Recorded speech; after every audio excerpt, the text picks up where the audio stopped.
Hello there again, everybody. This is going to be Jund League number 96.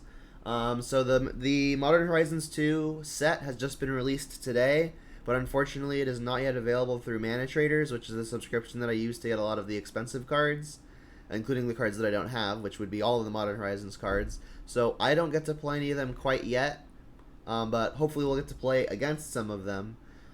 So the format's likely to change pretty drastically within the next few days. So this will likely be the last video that I create with this list, or at least this list plus or minus a few cards. I've been very happy with this list in the recent past, but with all the changes that are likely to come, both in the deck that we're playing and in the decks around us, things are very likely to be shaken up. So I think this list is going to be departing after this video. It's done me very well, and this will hopefully be a nice send-off for it. So let's take a look at the current Modern metagame as it exists today. It is June 3rd. And again, Modern Horizons is just released, so this format breakdown not going to be sticking around for much longer, at least how it exists now, because very likely to have a bunch of things being shifting around. Maybe some get pushed out. We have some new ones coming in. And overall, we're looking forward to a complete shakeup. It should be exciting. So this is how it's looking right now. But let's just jump straight into the matches.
Hello, Nick. Happy birthday. Just in time for the start of this league where we cannot find an opponent.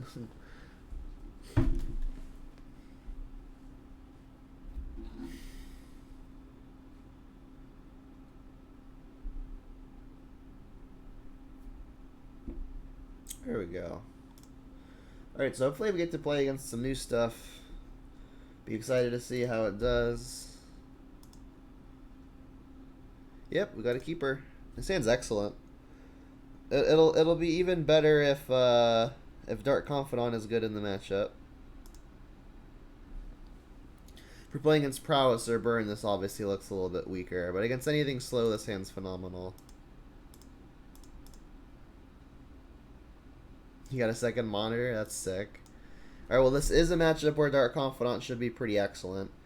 So Teferi is pretty annoying versus the Bob, but Push even more so. So let's take the Push and in hopes to stick this Bob and have it be good for a while. They can bounce it with the Teferi, but not before it's accumulated a couple cards. Or I guess one. Tarmogoyf's a good one, but I think we should for sure just get the Bob going. And I don't think the opponent is playing Path to Exile. You play black for the removal mainly. So let's, I guess we could get basics, but I really don't. I really want to avoid basic forest, right? Because that doesn't escape Kroxa. Bob should be pretty excellent here. And then almost for sure playing Tarmogoyf next turn. If the opponent plays their Teferi, I want to make sure I have a creature in play to be able to pressure it. Liliana is interesting, but like I said, I really want to be able to kill this Teferi so that way I can curve into Bloodbraid with the Cascade. I'll attack first. If the opponent flashes in a Snapcaster, I think I'll terminate.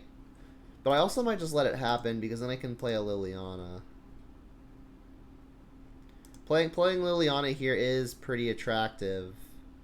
But I really don't want to have this Teferi kind of blow me out. And I could shock here to play around the one card I don't know being Logic Knot. But I want my life total to be relatively high. Oh, that's right. I did mention we are playing with new cards now, so there's our first one. Playing the 1-for-1 game versus other 1-for-1s is fine though. As long as I'm multi-for-1ing, I feel pretty good. But not having second threat versus the Teferi is on the annoying side. So what do we want to find here? I guess not being super picky. Kolaghan's Command is interesting. I still think I want to read to play the Bob here. I think resolving it's probably pretty important, and it's also a way to pressure Teferi. We could just Kolaghan's Command the Teferi. But I think getting a creature down is going to be good, especially if it's Bob. Alright, and we're going to get another trigger off.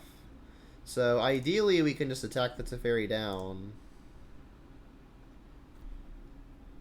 Cool. Alright, so we'll lead on attack. If they flash something in, unfortunately I can't respond, as is the nature of Teferi. If this doesn't work, maybe I need to Kolaghan's Command to finish it off and buy something back. But that worked, which is nice. I think I'm going to slam a Liliana. We know about Archmage's Charm, but if we don't cast anything here, they're just going to use it to draw two. Having a backup Liliana makes me feel more okay doing this. Counter draw. Interesting they didn't bounce the Dark Confidant. I think I would have preferred them from their side.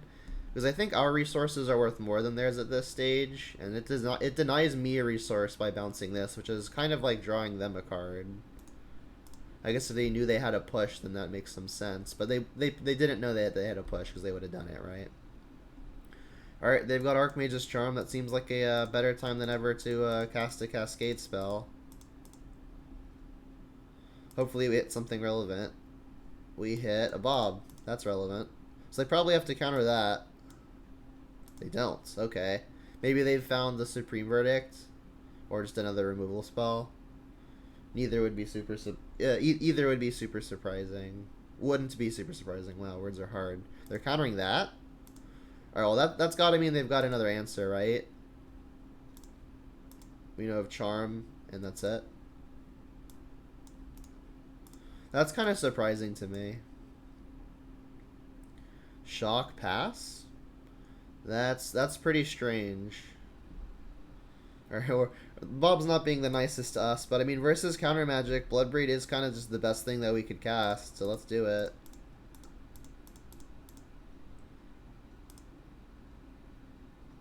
We hit Liliana too. That's good.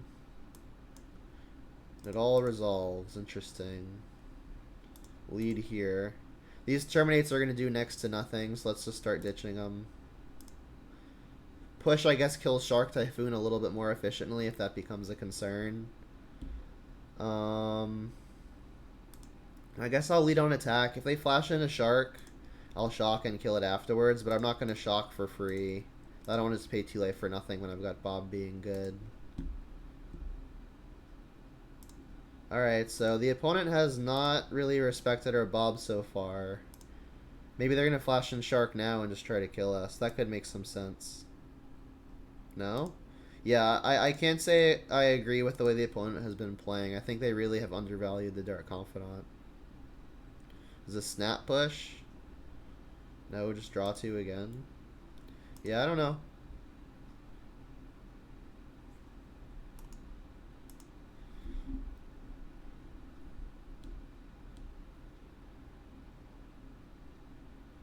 Sure. Yeah, that's bad for us.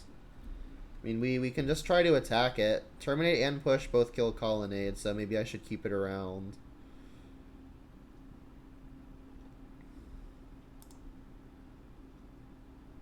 Nice. Nice. Alright, well, I guess I'm going to go at Teferi first.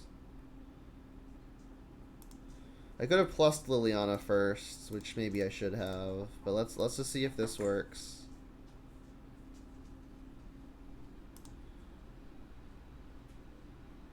Sure. I could play Renin 6 first, because if it resolves, I could just buy back the land and discard that. I think that's the plan. And then I'll hold up push and terminate for the Colonnade, so I'm not in danger of dying to my own stuff.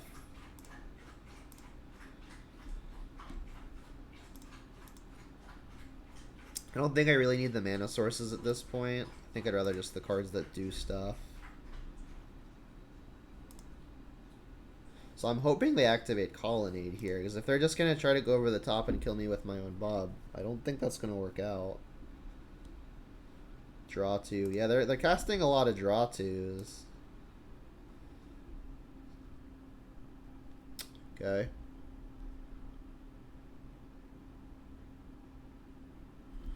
I guess Verdict would be kind of annoying. Just another Teferi? Sure.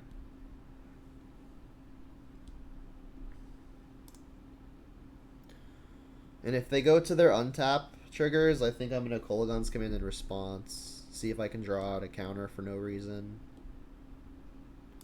No reason meaning, like, I don't think Kolaghan's Command's particularly useful here. And if they've got Cryptic Command, I think I actually want to beat the Cryptic.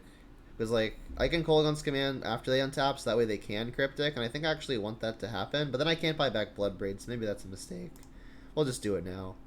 I say, I guess, maybe Shock Teferi so I can make sure I can kill it. I guess if they kill this, it's going to 1 and then it gets to live. But then I can actually ping it with the Renin 6. Let's Shock Teferi, buy back Bloodbraid. So we'll buy back Bloodbraid, shock this.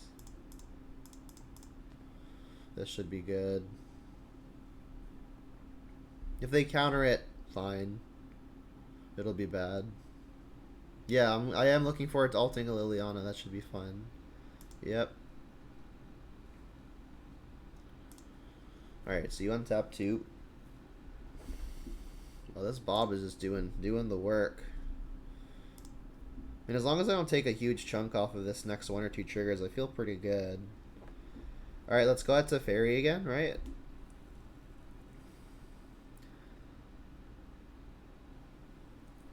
Guess we'll plus first.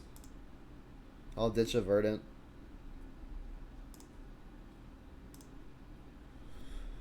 I could get a land back with Renin 6 and then discard to save some information, but I think I may end up wanting to ping something with this Renin 6, so let's not do that.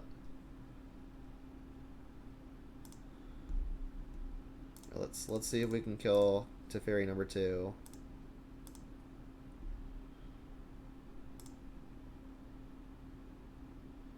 Okay. So playing another Goyf here could be potentially playing into a Wrath of God. I don't actually have any good creatures if they Wrath me. So I have an attack for 5 and an attack for 5 again. I guess I'm just going to go up with the Renin 6, and then if I can hit over 2 more turns, it's just a single ping is lethal. Pretty weird spot. I don't really know what the opponent's plans are. But I guess we're going up for now. The real question, though, is just do I play the Tarmogoyf? I think I will. If they had a Verdict, I think they'd have done it by now. I think they have to get lucky and find it. You just pass, keep up, terminate, and push. I think playing it's probably just fine. Like, they have to get lucky either way. And this is better if they've got any removal spell like that. So not really in danger of dying to Bob. I've got one more 4 in the deck. I've got a few 3s. Obviously can't die within 1 turn, but it's unlikely to kill me. Please disactivate Colonnade. Wow, that's their 4th draw 2 of the game. I mean, you gotta do something with the cards you're drawing, not just draw more cards, right? Draw cards, draw cards, draw cards, but at some point you gotta do something. Yeah. Our Bob was absolutely phenomenal. They just didn't kill it when they had every opportunity to. Alright, so we'll bring in Spell Bomb. I'm not certain about Ashiok here, but it might just be better than something else. Definitely going to bring in the Brutalities over things like Push and Terminate. I mean, that's a clean 5 for 5, so the question becomes, is Ashiok better than something? Yeah, Modern Horizons hit Magic Online literally today, Nick.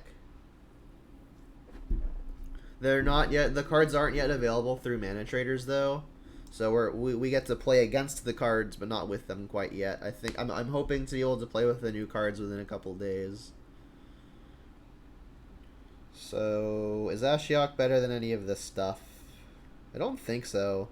All these cards seem pretty excellent. I guess Bolt is the weakest of the bunch, but even Bolts go after walkers. Ashiok looks pretty weak versus most of their deck, to be honest. It shuts off the various fetch lands, but that doesn't seem super relevant, especially on the draw. Let's just play this. You want to try building an aggro Rakdos Madness deck? That could be sweet. Ragavan looks very good. Speaking of very good, not this hand.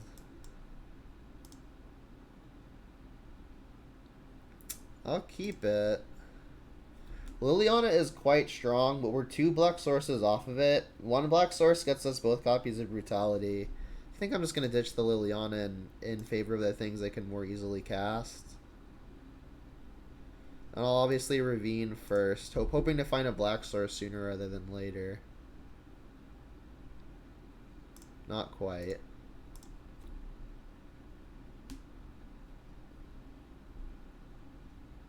Saying Voidwalker seems fun. I don't know the names of stuff yet.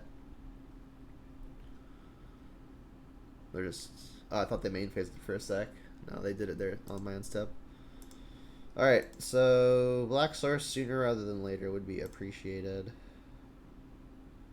Not quite. Well, I have to play this, right?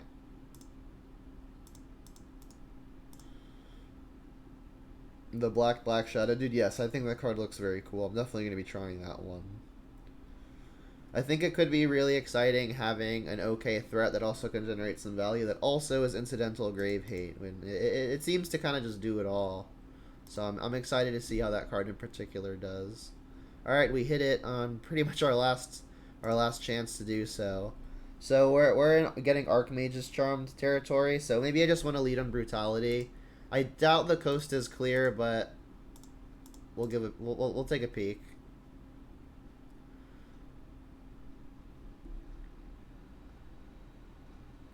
Sure. All right. Well, that was gonna happen to whatever we did, so I'm glad they did it to a check spell. Next turn, if we had a land, we could go check spell plus Goyf. Hopefully, stick it. Unfortunately, there's a lot of stuff in their deck that can pretty cleanly just trade. So untapped land wouldn't be the worst case. We didn't hit it. I mean, I could always just play the Goyf because on a future turn I can try to buy it back with the Kolaghan's command. I think I will try to jam the Goyf. I can always hold up Bolt and Spellbomb. I doubt Bolt is going to be good for anything here. Alternatively, I could just Kroxa. We know Kroxa is going to hit a spell because they didn't actually respond. Yeah, let's do that. But then I have to put down black. No, yeah, we'll Goyf. Obviously, the Goyf I care more about in terms of getting countered because Kroxa doesn't really do anything, but it sticks. I mean, that could they could still just easily push it, Kaya's Guile it, etc.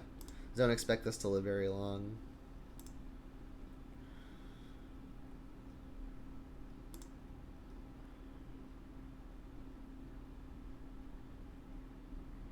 Draw 2 cards. Yep.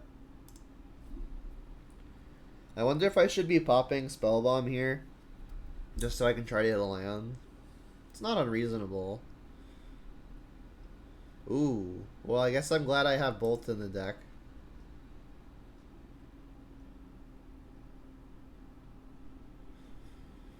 Yeah, I'll respond. Do I want to pay 3 life? Yes. So you'll have a 1/1 left over. With when it dies, you gain a life. That's not super exciting.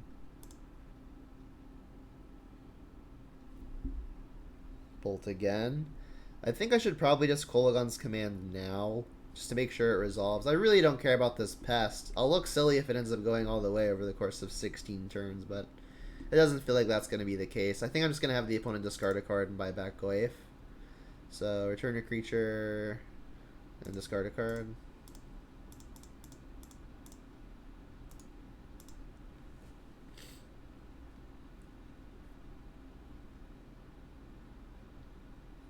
Discarded a land. I guess they have lands now that they've cast a draw too. I will accept the charges of 1 damage. They didn't hit a land, but they discarded a land? That's weird.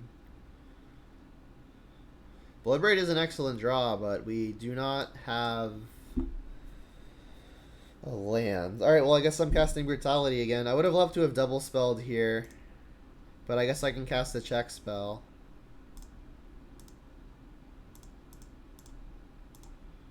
Could also just play the Tarmogoyf for similar reasons as before. But checking now seems fine. This might just draw a good counter, like that. So while this 2-for-1's me, I'm glad I'm not casting a Goyf into that. Because now I am threat-light. I don't have a Kolaghan's command to buy something back. Yeah, pest beatdown. I'm dead to this in 16 turns. Uh-oh, here comes Teferi, right? Brutal. Alright, well, if they attack with the pest, I think I'm going to end-step bolt the Teferi, because maybe if I hit a land, I could get lucky and be able to smack the Teferi. If they don't attack with pest, then it becomes less worth it.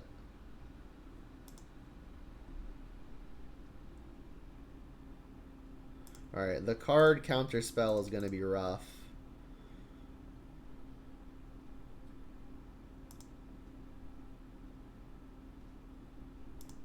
Untapped land? Not quite.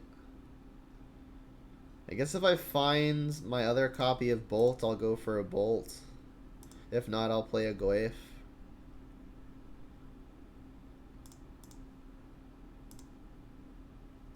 We hit the land at least.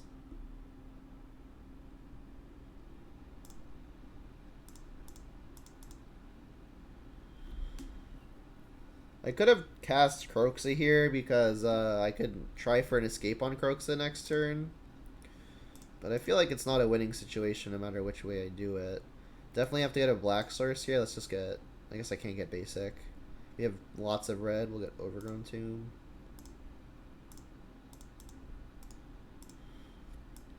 Pretty awkward mana in this game, unfortunately.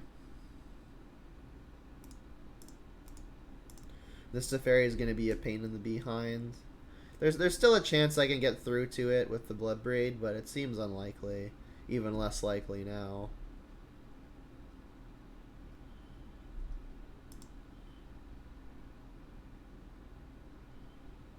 I guess if I find the other copy of Bolt, I can try to bolt down the Teferi.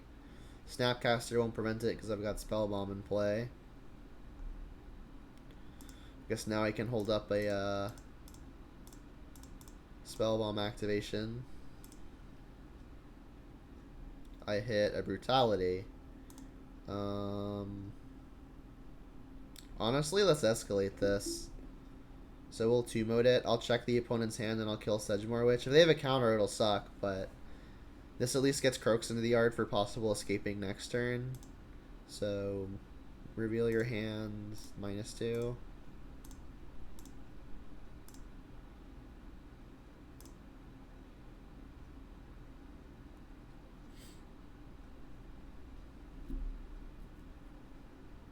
It's a cryptic. Alright, I can scoop to that.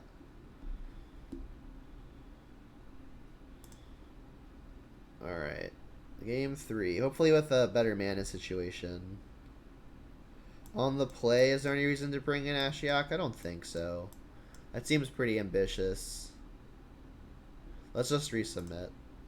The bolts looked good there. I still have plenty of answers to the Sedgemoor Witch. I've got 3 Bolt, 3 Bone Crusher, 2 Kolaghan's commands, and the 3 Brutalities all kill it. So I have no shortage of outs to it. I don't think I'm going to bring in copies of Push for it. You're saying Plague for Pests? That's interesting, but I think 3 mana 2/2 is going to be too bad, especially when it's not really that difficult for me to beat it already. I think I'd rather just keep my card quality high. Yikes. I think I'm keeping this. It's pretty poor if the first thing gets forced or snared, but I think resolving Wrenn and 6 on turn 2 is going to be great if it works. And I've got a land to cycle with it already. It'd be closer if I didn't have a Forgotten Cave, but having the Forgotten Cave makes this look a lot better. And I've got basic Swamp, so I think this is fine being Stomping Grounds. And then I'll go Blackleaf Cliffs, Wrenn and 6. Please no snare or force of negation.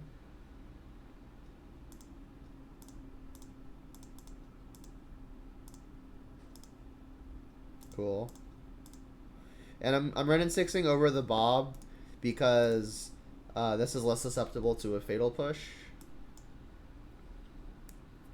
And I'm going to start drawing cards with this thing almost immediately. That's why I like Forgotten Cave over Nurturing Peatland cycling with the Wrenn and 6, because you can continue to hit your land drops while cycling the Forgotten Cave.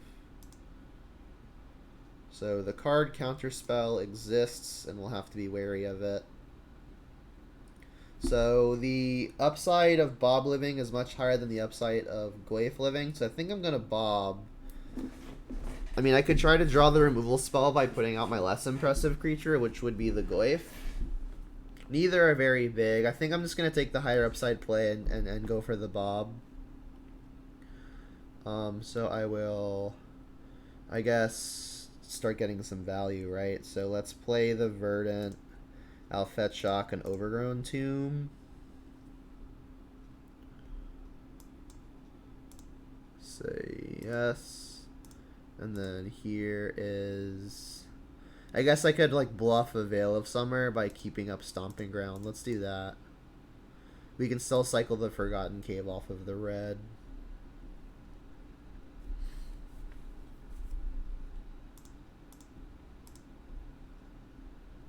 And I could cycle the Forgotten Cave now, just to immediately buy it back.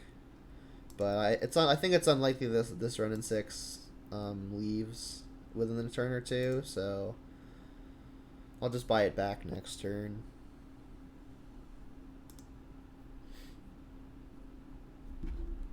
They're just casting Snapcaster, okay.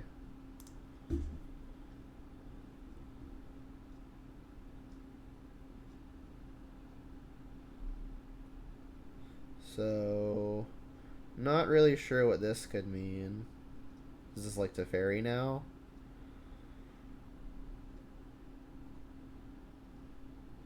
Kaya's Guile. Create a 1/1 and sack a creature. Yeah. Annoying.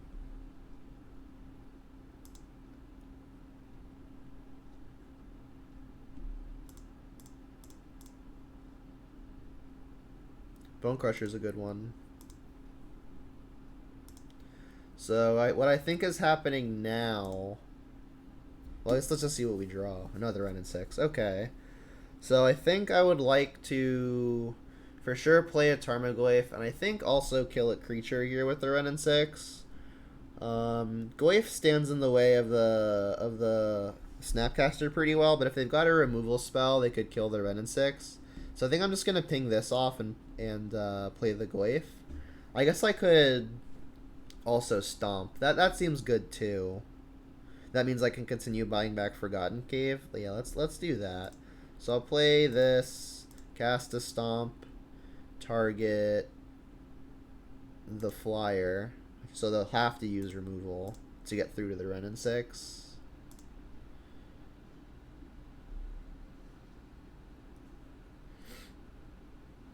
I kind of hope they force this, to be honest. And I did this first in case they did have the force, so I could still have the option of killing all of the creatures. Here's a Goyf, and I'll buy back a Forgotten Cave. Alright, this is going alright.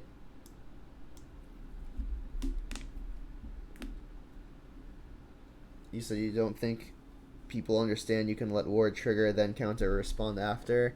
Yeah, that's true.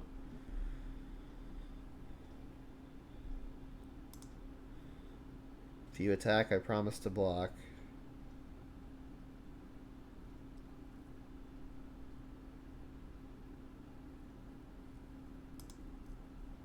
They did nothing. All right. Well, we could have cryptic. We could be hitting cryptic, but Thoughtseize is a pretty excellent draw if that is the case. So I guess we just lead there. That was a pretty nice one. If we see something like a Teferi, we may be forced to just take that. All right, we get countered. I think I want to apply additional pressure here, especially because if the opponent plays a walker, I think I'm going to need to be able to attack it down. If I ping this with Renin 6 now, I can get a pretty sizable hit in. I think I like that. Ping. Then I'll go for the attack now. See if we draw out a push, get some more information.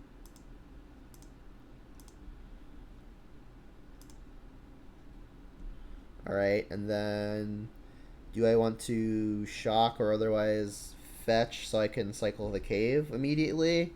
I think so. Is there anything that I would want to play over a Bone Crusher Giant?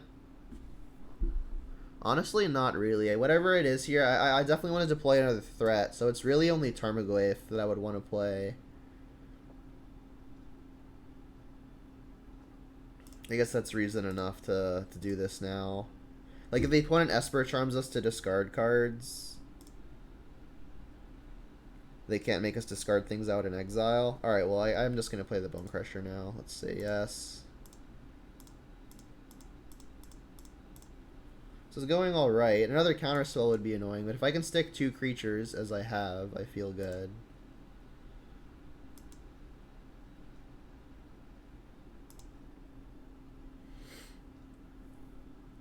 A Verdict would be annoying, but we've got some follow-up pressure, and we still have a card advantage engine of our own. I for sure like putting creatures into play, though, because it'll threaten whatever planeswalkers they can play. Alright, they do have the Sweeper. That's just a 2-for-1. We've been getting plenty of 2-for-1s of our own. We are going to need to find more pressure, though, because if they can kill our next piece of pressure, we may be on empty. Alright, well, that can check and make sure that hopefully our thing gets to live. Do I want to get an extra mode off of it? Honestly, with the Renin 6, it feels kind of free, and the 2 points of life gain could definitely matter, so let's escalate it. We'll 2-mode it. These 2 modes, yep, you. Let's ditch Verdant.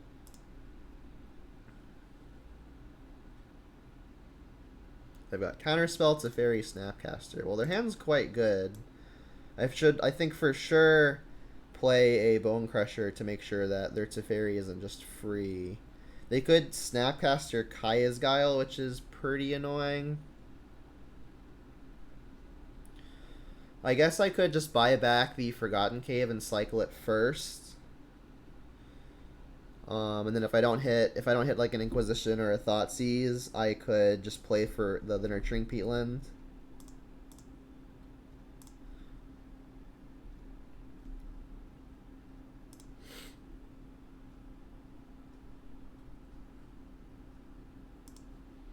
So yeah, would love to find, I guess, either Inquisition or Thoughtseize. If I did a Thoughtseize, I'm taking it to Teferi.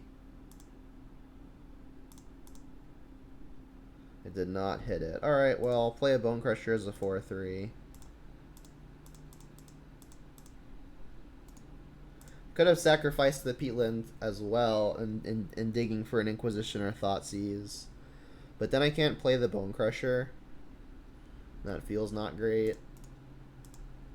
Alright, so this will plus up to 5. If they don't find an answer, though, we can attack it for 4 and ping it with the Renin 6 to finish it, which would be the ideal case.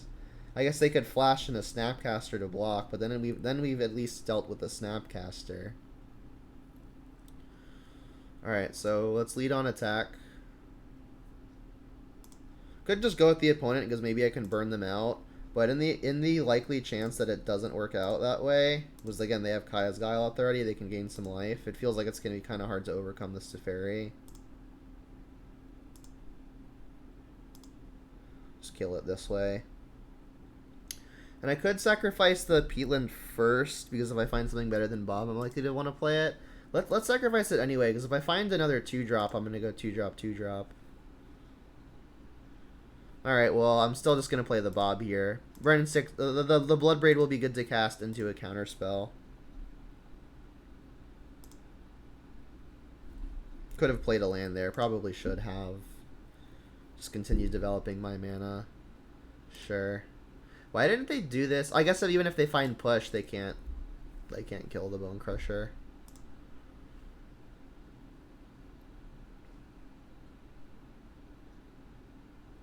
Oh, they can because I've killed Teferi. Sure, fair enough. So now I guess they can snap Kaya's Guile.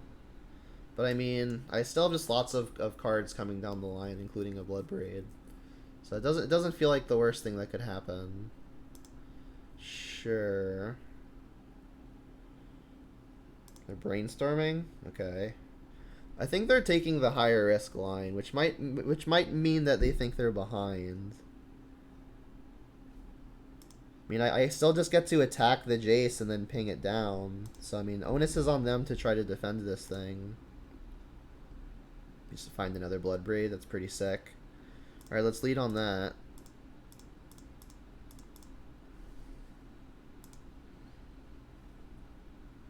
We found Inquisition. That gets to take the Snapcaster unless they just want to flash it in. Oh, just double Snapcaster.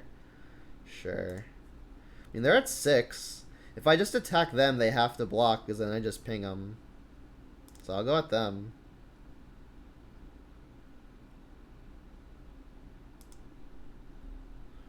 Right? They'll get another shuffle, though. Wait, they're just dead, right? Because they have to fetch, take 2, go to 3, ping, ping. That just puts them to 1, though. I'm not being stupid, right? I should just go at them. I've got another Bloodbraid, which makes the math a little easier. Yeah, let's go at them. Like, they literally have to block. Yeah, nothing new yet, just because I don't have access to the new cards. Unless I want to just straight buy them with cash, which I'm not really wanting to do.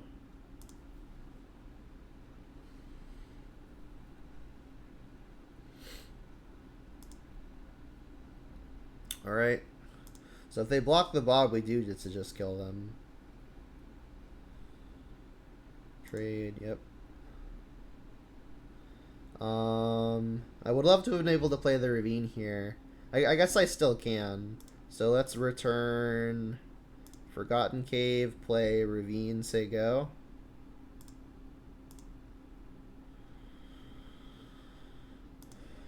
I could have, I guess, cycled the Forgotten Cave, because if I hit Bolt, I can just kill them. Maybe it was safer to just kill the Jace, because then they're in top deck mode. But I mean, putting them to 3 feels good too. I guess this puts me in the worst spot versus Kaya's Guile. So maybe this play was bad. But I mean, even if it was bad, I still feel like I could probably just claw right on back. And they just scoop it up. Yep, feels good. Alright, 1-0. Pretty sick.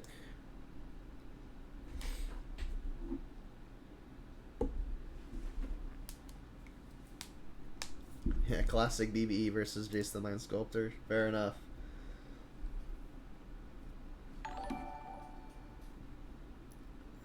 Distortion. I don't know why I couldn't say that. Thank you for the follow. I appreciate it. Well, if we're playing against something slow or even medium slow, this hand's excellent. If you play against anything fast, this looks pretty poor. I'll intend on Blood Crypt on 1 into either Ren and 6 or Bob. Probably because my hand is so heavy on the mana, I'll lead on the Ren and 6. Just because I do want to prioritize hitting lands. Alright, well they are medium slow. Liliana's great against them. End of turn I'll get Jund Triome. Just kidding, we don't have one of those. So Blood Crypt. Please no Matter Reshaper. Chalice. Alright, well, joke's on you. We don't have anything that costs 1 anyway.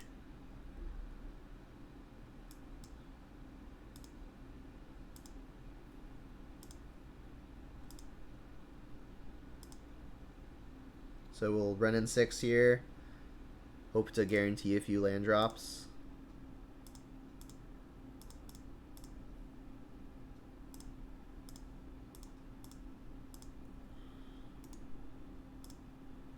I mean, Liliana, I think, is probably one of the best cards we've got versus Eldrazi Tron. They didn't do anything. That could easily mean Reality Smasher, which is something that I don't want to cast a Liliana into. Wow. Alright, well, that's all of the Blood Braids. So I guess what I'll do here is deploy a Dark Confidant. I guess this will just get an Overgrown Tomb tapped. I want to do this now because I do want to have a land to buy back. And then I'll cast the one thing I can cast. Alright, so then if I get smashered, I'll start Liliana-ing, but for now, Full House is pretty nice.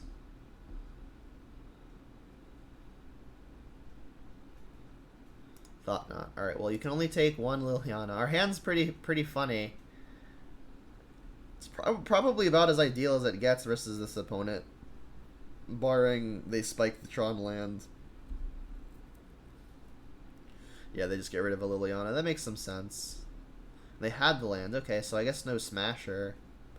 Maybe their hand is just a bunch of big mana stuff that they haven't been able to cast yet. Alright, we reveal Bone Crusher. Bone Crusher is a good one. We're kind of far from escaping Kroxa, so I think I'm just going to probably Liliana. I could Bloodbraid, but I can't really break through it. I think I'd rather just keep the board clear. Now that they've got a creature in play, we're softer to Reality Smasher anyway. So I think I like just getting this out of the way. Maybe working the opponent's hand after the fact. You like BBE over Lily? I think I like making sure that this thing dies. Like, we're at 13, and this thing attacks for chunks at a time. So if I want this Bob to be good, I think keeping the board clear is a priority. Like, this thing can't really even attack through it anyway. There's no way they block. We hit a Thoughtseize. Well, that gets countered by the Chalice. So let's just do this. Do this.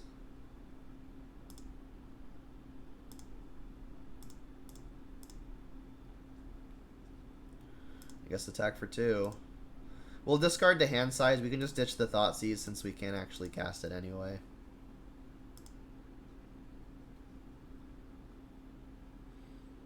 Could also discard the Kroxa, but the opponent's got so few cards in hand. We may be able to spike the last one out of their hand by casting the Kroxa.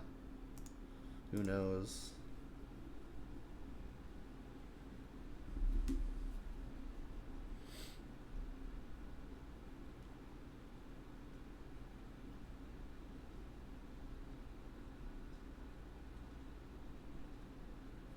Now they smash her. Okay. I wonder if they just go face. Yeah, they're just going face. That makes sense. Alright, Bob, what you got? I would like a Terminate. That's not exactly a Terminate. Alright, so we get to lead here pretty easily. Ditch. I guess just random land. Alright, and I guess I'll Bloodbraid now. There goes an Ugin. So we were right in that they did just have big mana jank.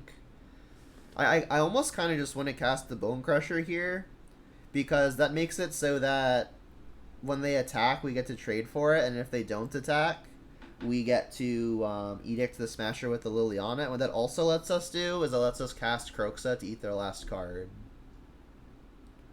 So let's do that.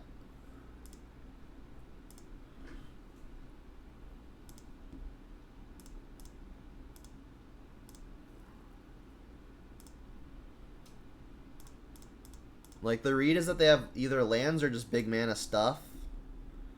Read was correct. Alright, we'll cast the Giant.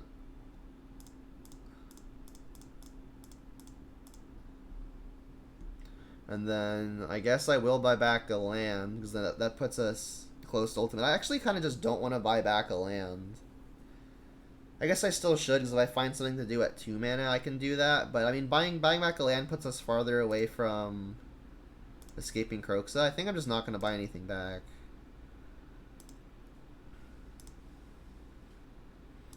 So they kind of can't attack. Because if they do, I'll just double block. And if I'm them, I think that they want me to keep my Bob alive. I hope they attack. Sick.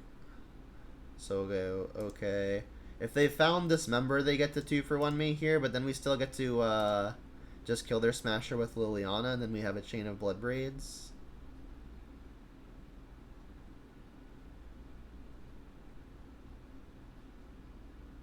So we're gonna take 1 going to 4.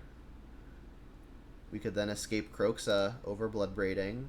I mean, Kroxa ends the game faster. I kind of just want to do that if we get to that point.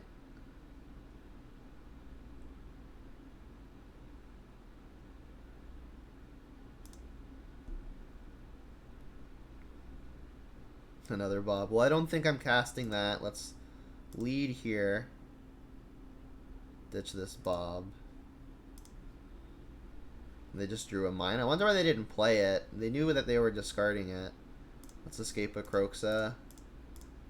Kind of weird that I had 3 Blood Braids in hand for like basically this entire game, and I just never got to the point where I wanted to cast a single one of them, which is kind of funny.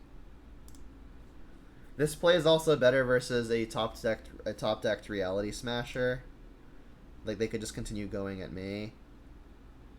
And the emblem's not actually worth anything here. Let's just go up again. I guess that's worse if the opponent top decks all his dust, but they can't actually cast it, right? It's 2, 3, 4, 5, 6.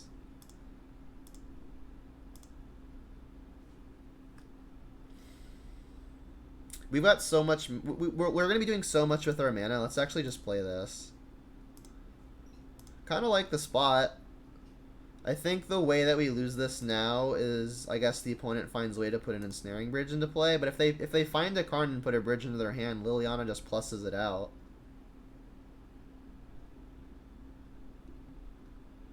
They did find a card, okay. So this is why I wanted to play the Kroxa now, right? Because if they could find Tormod's Crypt and then neutralize the Kroxa, but they still know they have to face down triple Blood Braid, but it would at least be a start of a comeback. They have to get something that costs 1 or less here, or else we're just getting rid of it. They got the bridge. That's not going to work out. Alright, Eldrazi Tron. I like the Pillage, I like the Wildfire, and that's... Actually, I like the Engineers as well. It'll at least trade with the Eldrazi. They're low on removal too, so it's pretty likely that we actually get to trade.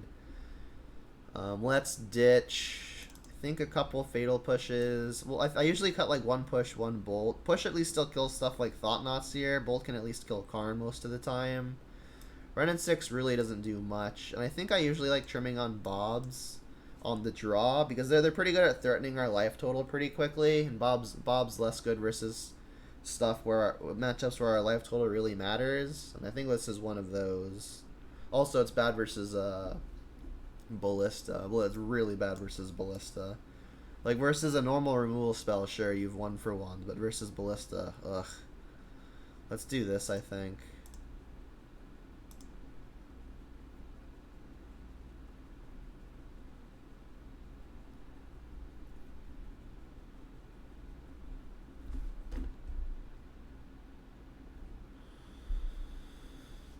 It's not exciting. If they Thought-Knot Seer us, we can kill it. Our hand's pretty land heavy, but we've got a Forgotten Cave to cycle. This is feeling low end of keepable.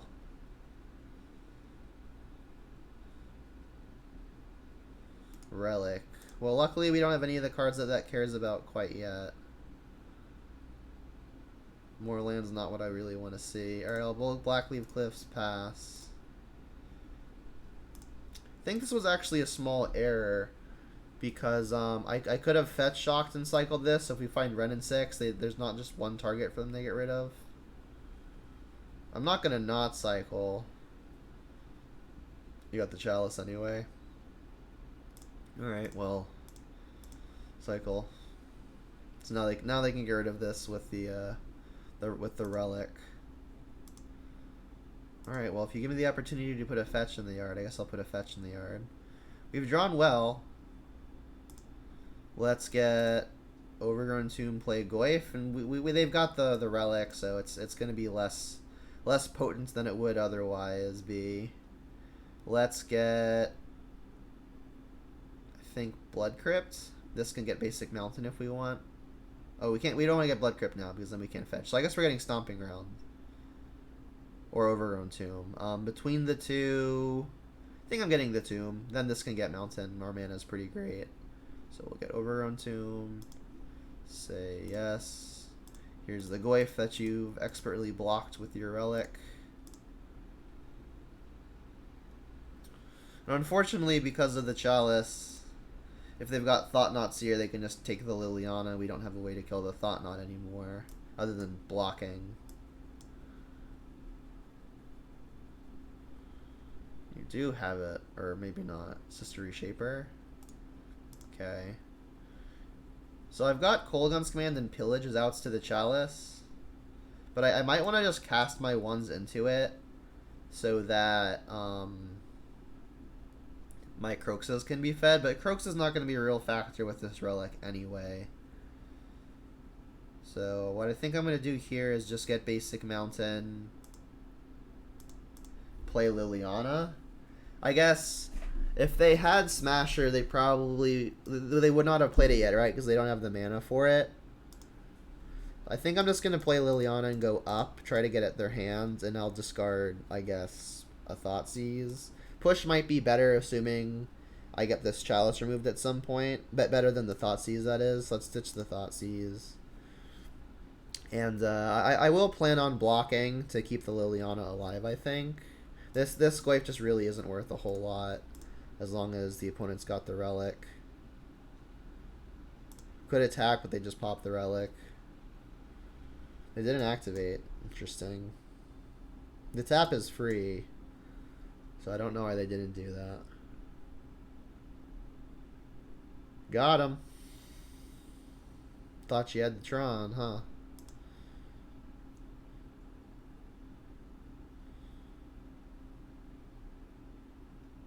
Just pop your Blast Zone, then your relic dies.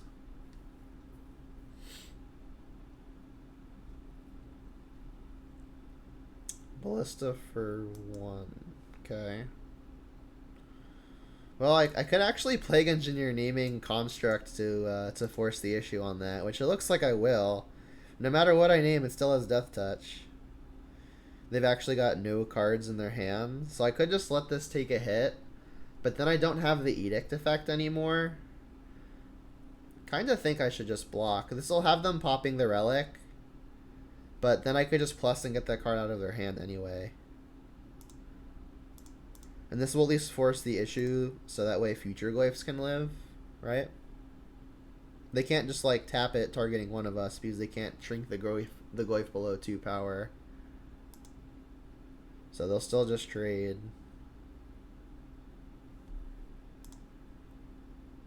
I feel like this trading is a win for me, because I still get to deal with the card unless they flip a land and they just put it straight to play. They flipped. Oh, they flipped a map? Brutal. That was probably their best case, funny enough. Because now they can assemble the Tron. Renin 6 was a fine one. I could just cast the Bloodbraid here. I really don't want to Edict this, because I could just shoot it down to 1, and then I don't have a good way to remove a creature. So I think I am just going to Plague Engineer and name Construct. Just kind of force the issue on this dying. I could Renin 6 it down. But I like getting the Engineer down, because if they find a Smasher and want to attack the Liliana, they at least have to trade. And I guess if they respond, I actually don't have to name the Construct. I could still just name Eldrazi, which I think I'll do. I could name whatever it is the 6-mana Ugin makes, because then maybe Renin 6 can ping the stuff out of the way so I can attack it. But I think that's probably a little ambitious, and I should just name Eldrazi. ELD. Eldrazi. This will go up. Ditch a push. Then I'll play a land.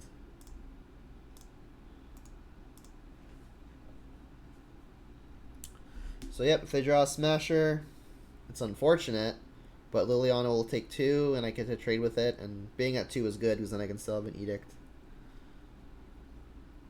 But yeah, them hitting map off of the Reshaper was kind of good for them, right? Because that was the only way they were getting it into play, given they've got a Chalice.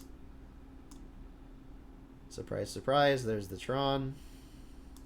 Did you find the payoff this turn, though?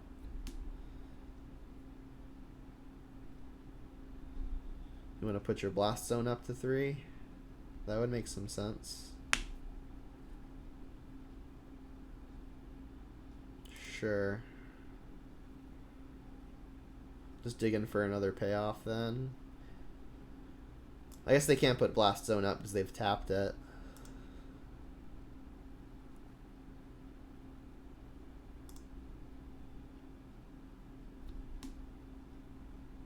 A land. Well, I think I'm just going to plus first and discard that. And then I'm going to play Bloodbraid here. And given that they've got Blast Zone, we really want to diversify our mana costs. So I would love to find a threat that costs 2. So Bob would be excellent. Goyf would be excellent. We've got Wrenn and 6 in hand, but even a Wrenn and 6 would be fine.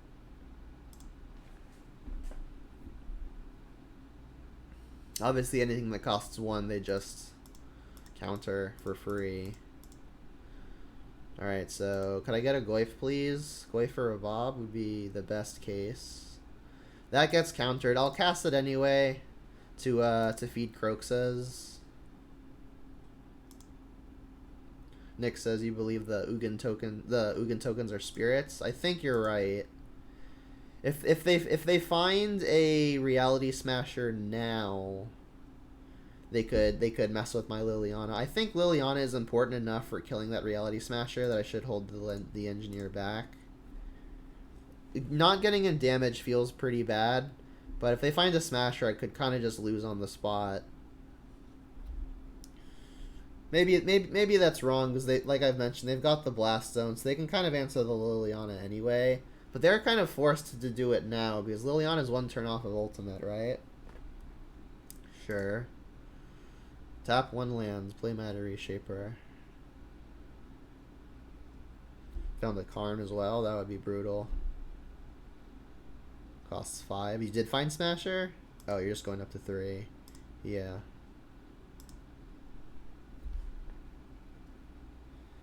Another land, not great. So the options here are plus Liliana up to 6, it dies anyway, or I eat the last card out of their hand. The last card in their hand could still be good. They have to answer this Liliana no matter what, right? I guess I could actually just Wrenn and 6, ping down the Matter Reshaper, because it's a 2/1, right? I kind of like that, but that means I'm plussing the Liliana, so I should definitely plus it first. So they have the fewest number of options as to what they should be discarding. So I'll do this. I'll play my hand, then I'll plus. You'll ditch your last thing, which was an Emrakul. Jeez. Then I can get this out of the way this way. Hopefully they hit something relatively useless. Oh my god, it was an Ugin. Well, they're a mana off of it. And then I'll get in.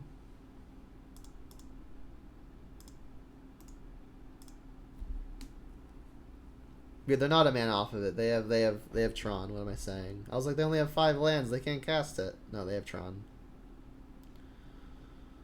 So they can pop the Blast Zone too, right?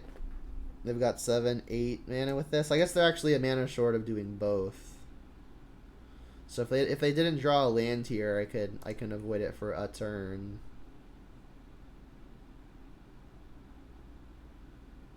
Oh, they found it. Brutal. Eugene. I'm not just dead to this, but it's going to be pretty difficult.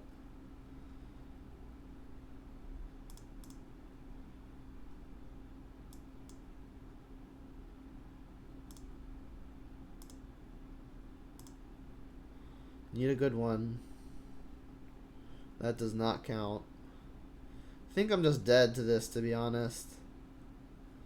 I mean, I'll play it out for like a turn more. If I find Bloodbraid and Bloodbraid hits something insane, I guess there's in theory a way I come back from this, but it would involve me getting exceedingly lucky and then them getting exceedingly unlucky.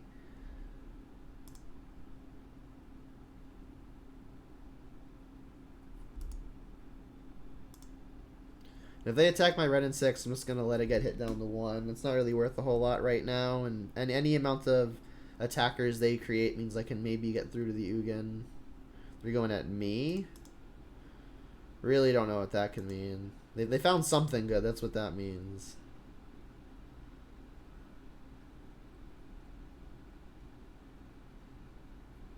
Okay. Well, if I find another Bloodbraid and that Bloodbraid hits a way to get a thing out of the way, we could knock this Karn down. We'd still have to eventually deal with whatever these things are. Bloodbraid? No, you got me. Next game.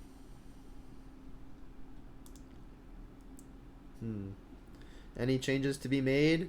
Now that we're on the play, I think Dark Confidant gets better. It's still pretty bad versus Walking Ballista. But if they're casting Ballista on their turn too to kill a Bob, I feel kind of okay about that. I think I like bringing another in. What would I want to cut? I don't think I'm cutting any of my answers to artifacts. All of these 3 drops are kind of just the best cards in my deck.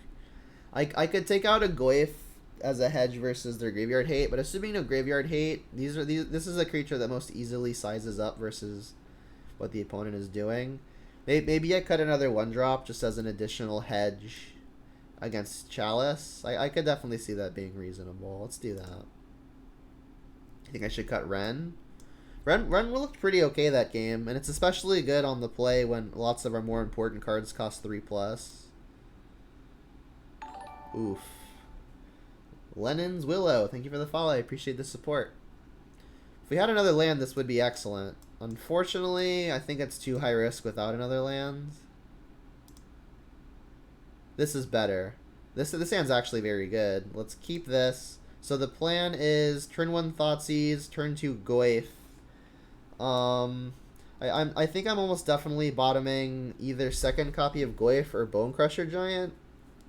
Bonecrusher Giant is less blown out by a copy of Relic, so maybe I want to keep that. Also, it could just diversify the threats that I've got, which could be good. Let's do that. So we'll bottom second copy of Goyf, and if they've got some amount of Grave Hate, maybe I have to take that so that way Goyf can be good.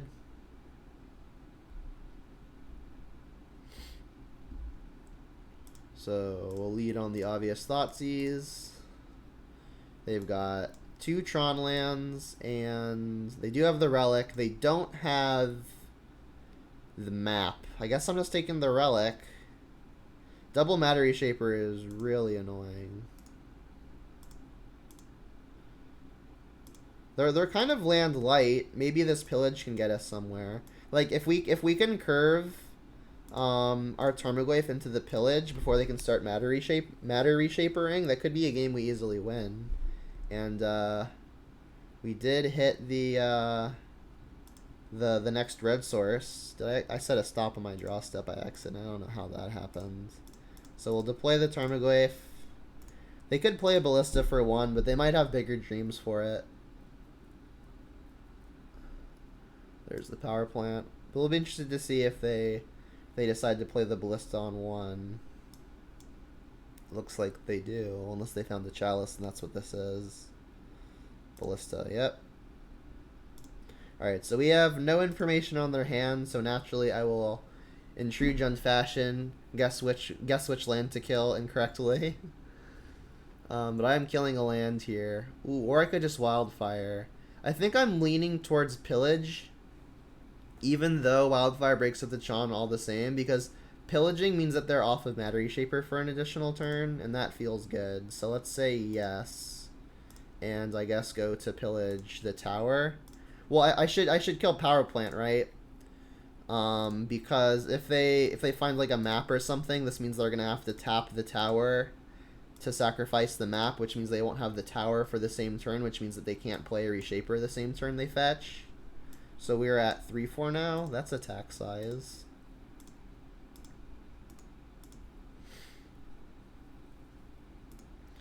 Can you just like not have another land? That'd be really great. Alright, it's a land. Never lucky. Alright, so kind of curious what I should do here. The Mana Reshapers trade pretty well with the Bone Crushers, which are really annoying. Which is really annoying. But also Stomping Reshaper kind of does the same thing. I guess if I Stomp a Reshaper, I can then have the body to trade for the other one. But I really don't want to kill Reshapers, period. I guess holding up Stomp means I can also Cleansing Wildfire. Jim Pim. Thank you for the follow. I appreciate the support. So, I mean, the upside of Wildfiring now is if I find something like another Goyf or if I find a Bob, I could just play that. Bob isn't looking good in the face of Ballista, but at least that takes care of Ballista. If they don't find land, if they don't have a land, then Bone Crusher is the stronger play. I think I'm going to take the high road and just try to get lucky. I guess I'll attack first. So if they cast Mana Reshaper here, it'll be annoying.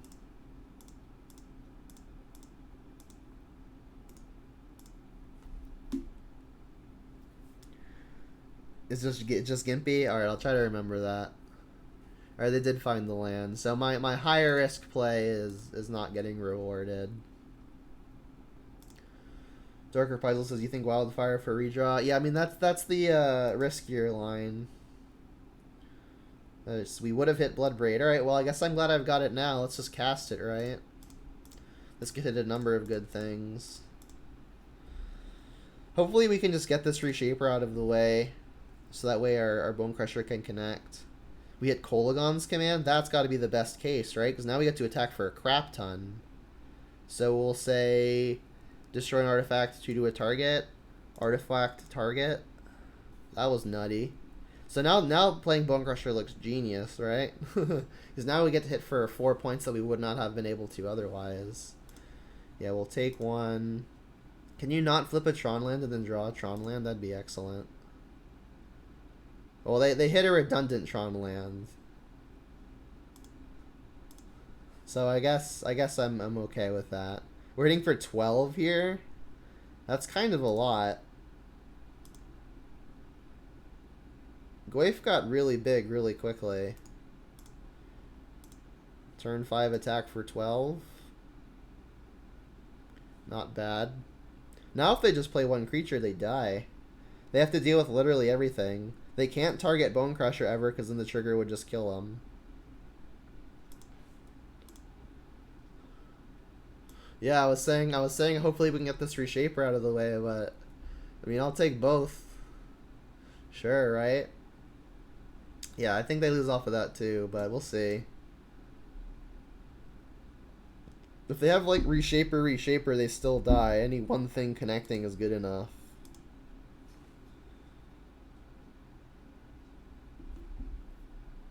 It is Reshaper. Alright, so they're just dead. Right? Like my smallest thing hits for 3. I'm not going to add insult to injury. Let's just not click through combat here.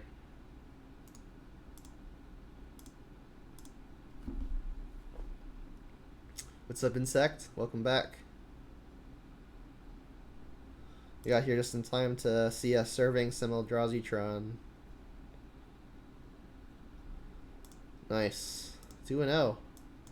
Well, I mentioned I was hoping that this league would be a good send-off for this particular list. Because, again, the Modern Horizons 2 spoilers, or Modern Horizons 2, the set, not even the spoilers, are on Magic Online today. Hey, KO. Welcome, everyone, with the raid. We are 2-0 in a Jund League. And a mulligan game 1, match 3. Oh, God. The Goyfs heard the Abzan player, and they heard it over. Alright, well, we've got to ship again. Wow, Goyfs are just really popular, huh? I guess I'll keep this out of risk of going to 4. Haven't caught me online in a while. Yeah, I haven't been online super often. I've been in this pattern of recording 3 or 4 leagues over the course of like 2 days, and then I go offline the rest of the week because I've got a full-time job now. And I tend to be pretty tired. So let's do this. So I'm really hoping that a bunch of Tarmogoyfs will be good here. Boran517, thank you for the follow. I appreciate the support. Seachrome Coast. Can't say I know for certain what that indicates. Let's just, I guess, play a Goyf. Bloodbraid's a good one. Our hand's all pressure. I would love to find ways to interact. I think the best case scenario draw next turn would be Inquisition or Thoughtseize, because then we can do that and Goyf. It's Esper something or other. Yeah, we can play with the new cards if we're willing to buy them, but ManaTraders does not yet have them available. So unless I want to shell out a bunch of money, I do not yet have access to the cards. And I don't feel like shelling out hundreds of dollars for cards that came out 5 hours ago. Alright, I don't know what they're doing, but I'm not going to not play my spells. Alright, I mean, I'll Bloodbraid next turn. What is this? Raise the alarm. Tokens? Okay. I wonder if this is a Transmogrify deck.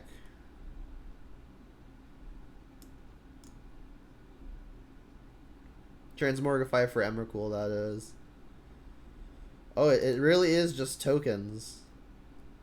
Well, traditionally this has been a not great matchup, just because a lot of their stuff makes multiple creatures that all are big. But I mean, things like Virtue I don't actually have to kill. So maybe this is okay. Time to Bloodbraid. I think I'm gonna get basic Swamp here. I want to consider my life total a good amount. I also don't want to get basic Forest because that doesn't escape Kroxa. I really only need one green source. What year is this? Found the bolt. I guess that'll go at a soldier. And I think I will offer the trade with the Bloodbraid. It's never punching through a single token at this point anyway, so I mean the sooner I trade it off, the less that this soldier gets to attack me. Alright, that's what I got. I did mulligan to 5. Are we with the theoretic build anyways? No, I haven't actually put a theoretic build together. I don't have a super strong inclination as what will be good and what won't be.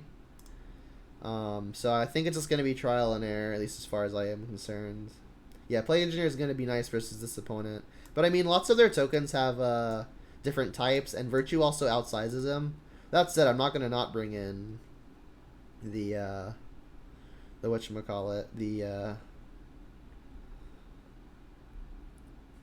Plague Engineer. Thoughtseize is a good draw.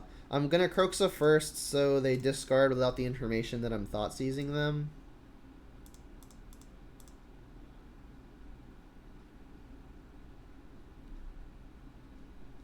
And this adds creature to the yard, so Goyfs will already be 4/5. Oh, maybe it is Transmogrify. They just got like Emrakul in their deck. Alright, well I get to Thoughtseize them to regrow the Goyfs back to 4/5. They've got Triplicate Spirits, which is Convoke, make 3 1/1s, which are actually 2/2s. They've got Polymorph, which gets Emrakul. They've got just another Intangible Virtue. Well, I feel like I have to just take the Polymorph, because if they find a land, I get Emrakuled, and that seems bad. Their blocks are not good, because then if they block, they can't really Triplicate Spirits anymore. If they Intangible Virtue, they can really clock me back. But I feel like taking Intangible Virtue is the worst of my options. It would add enchantment to the yard and make Goyfs 5/6s. What does that look like? I mean, if the thing is like, if I make Goyfs 5/6s and they go block, take 3, and they just put an Emrakul into play, I don't think I can win anymore. I'll take the Polymorph, and then attack all.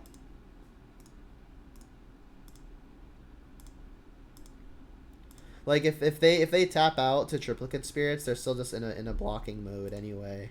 Like my Goyfs are now both 1-shot kills. We've also got Kroxa on escape next turn. For a mull to 5, we're not doing terribly. And they did hit the land, so they would have been able to transmogrify. It's funny, they shuffled the Emrakul, so they don't actually have the Lingering Souls. Funny. So, I definitely want to attack first, right?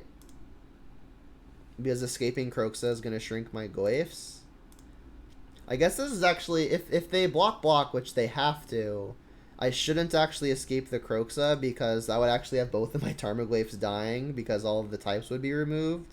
So I guess we're not escaping it. They can't cast Triplicate anyway.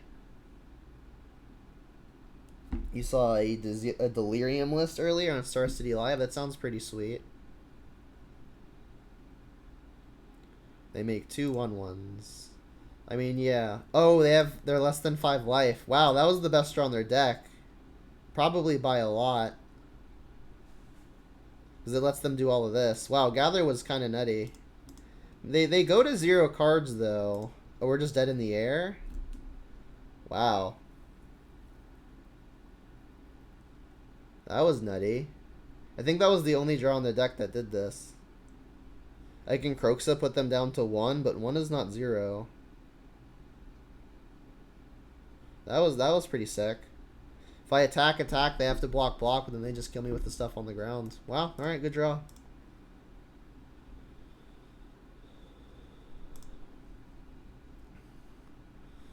Alright, so I don't think I'm bringing in Spellbomb for Emrakul BS. Let's bring in Brutality. That takes most of their threats from their hand. I also like the Plague Engineer. Because like all of their threats, literally all of their threats are instants and sorceries. Like all of the things that make tokens and transmogrify all get hit by Brutality. I don't think I'm Spellbombing. I guess if they're playing like 1 copy of Emrakul and they discard it, there's a chance I can snipe it, but that doesn't feel great. I think Fatal Push is probably better than at least Terminate. Cold Guns Command doesn't really seem like it's going to do a lot versus this opponent. They just don't have that many artifacts. The Lilianas also seem not super stellar. How's this look? This looks fine to me. I'm not super excited about the 1-for-1 removal, given that most of their stuff makes multiple creatures. Maybe Kolaghan's Command is just better than Liliana. I mean, Liliana at least pluses. Let's do this.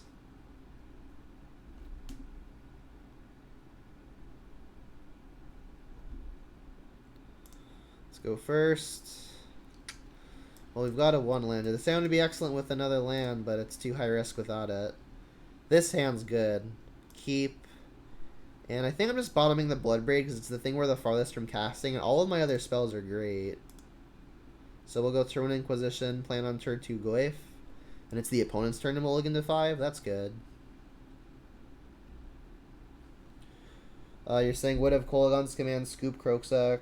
Did I have the mana for... I did, didn't I? Yeah, I guess I just didn't see it. You're right. I did have Kolaghan's in my hand, didn't I? So yeah, I guess I just didn't see it. Good spot, though. Good spot. Alright, so Spellbomb is bad for Goyf. They have Legion's Landing, Gather. What types are these? This is a vampire, right? And these are human. The Spellbomb really isn't even that good against me. I think I'm just going to take the Legion's Landing. Let's do that. Like, the Spellbomb can make my Goyf a little smaller. But that doesn't really matter. Yeah, I just missed the play. Should have seen it, but good spot. Something to keep an eye out for in the future. Good spot, good spot. And we hit the land. That's good news. It's Goyf time. Let's get. I guess with the presence of Peatland now, we can just get Stomping Ground pretty safely. Say yes to play the Goyf. Alright, this game's looking a lot better for us. If they just gather here, I'm going to Plague Engineer naming, what is it, Human? Human?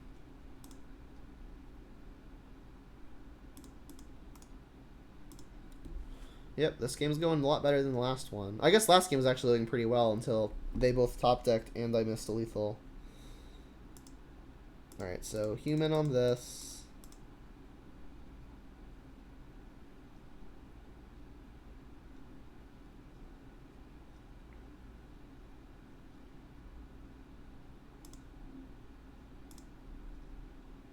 I guess jam.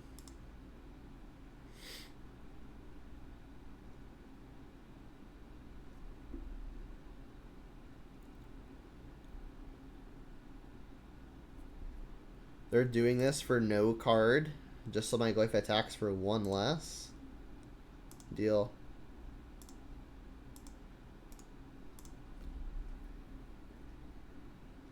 You also saw Ragavan totally win a game alone. Yeah, it seems like the kind of card that can do that. The card Ragavan seems pretty sweet. They found the souls. That's brutal. And then we just drew Mire. Well, they get to flashback souls, which is obviously pretty annoying. I could offer the trade, but I feel like just this blocking more humans, like blocking the casting of more humans, is also pretty good. So what I think I'm going to do here is, I guess, play Mire. No, I'm going to play Peatland, I think. I'm going to plus the last card out of the opponent's hand, because like an Edict really isn't worth a whole lot. I guess I could offer the trade with the intention of, if they do double block, their souls no longer attack the Liliana well. That seems good. Yeah, I'll offer it. If their deck was mostly one type of creature, I would feel less good about this. And since I'm plussing, I'm going to play the Peatland because I want the Peatland to be sacrificable later. Alright, and then this Liliana is unfortunately pretty likely to just get traded for one of these spirits.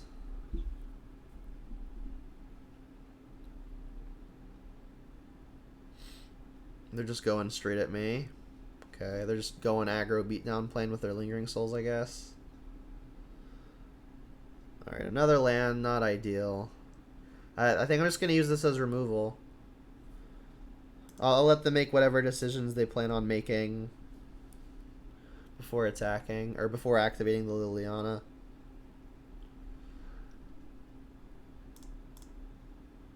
I think we're winning this race as it's scripted.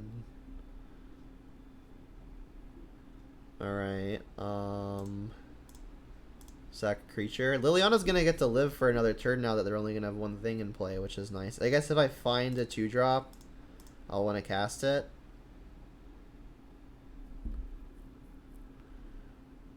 Alright, well that doesn't actually do anything. We'll just play the land, say go. And I'm not going to cast it now, despite having Liliana in play, because after the Spellbomb resolves, I'm going to need stuff to put in my yard to grow my thing again. Oh yeah, Domain Zoo looks like it could be a fun thing. Might even be good.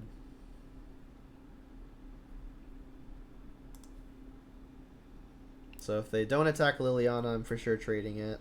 Alright, yeah, they're going at Liliana. Makes sense.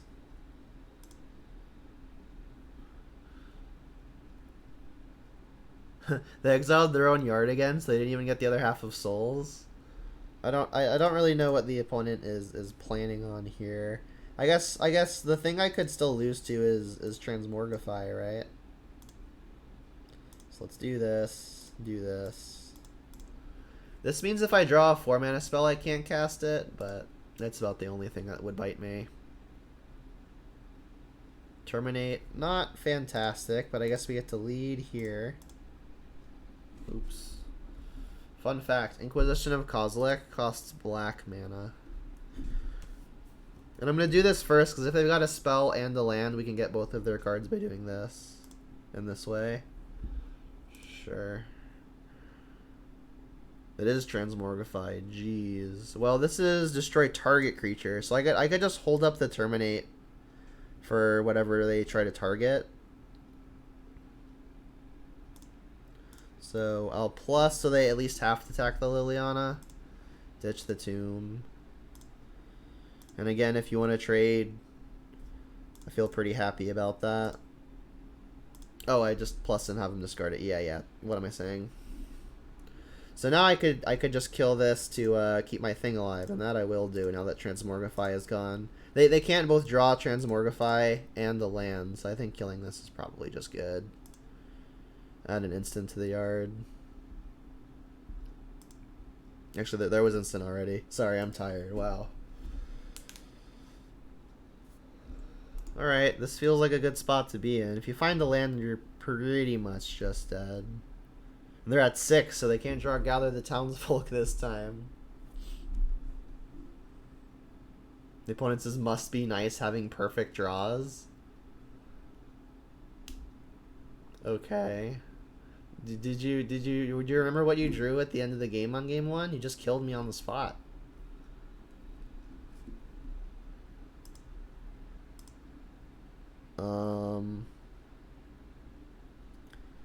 So I kind of don't want to attack both, right? If I attack both, they trade. Let's just do this. They have to be afraid of basically everything. I guess if they were going to be afraid of basically everything, that would have been a reason to offer a trade. Also, what is the opponent even talking about the perfect draws? Like, I've literally cast 2 Inquisitions, a Liliana, and a Terminate. Okay. I mean, I've got 3 push, 3 bolt, 4 push, a Terminate, 3 Bone Crushers in terms of trying to defend versus the Transmorgify plan. So I don't think I'm gonna board in other Terminate. It feels pretty bad. Chef, you see? Yeah, they need to hold back on the salt. Yeah, they threw away Lingering Souls for literally nothing. They also spellbombed themselves for no card, literally just so their literally just so our Tarmogoyf Wave would attack for 1 less. This hand is pretty unexciting. I think I'm gonna ship it. This is pretty fine versus token draws, but if they've got multiple tokens, it's gonna be hard for a thing to kill it. I think I'd rather have a hand with some amount of interaction, especially on the draw. I'm gonna feel pretty bad when my next hand is worse. Golly. Well, I guess I'm going down again. Yep, this is about as good as it's looking. About as good as it looked. I think I'm gonna bottom these 2. This hand's fine. We can Blood Crypt on 1, have Renin 6 to continue hitting lands.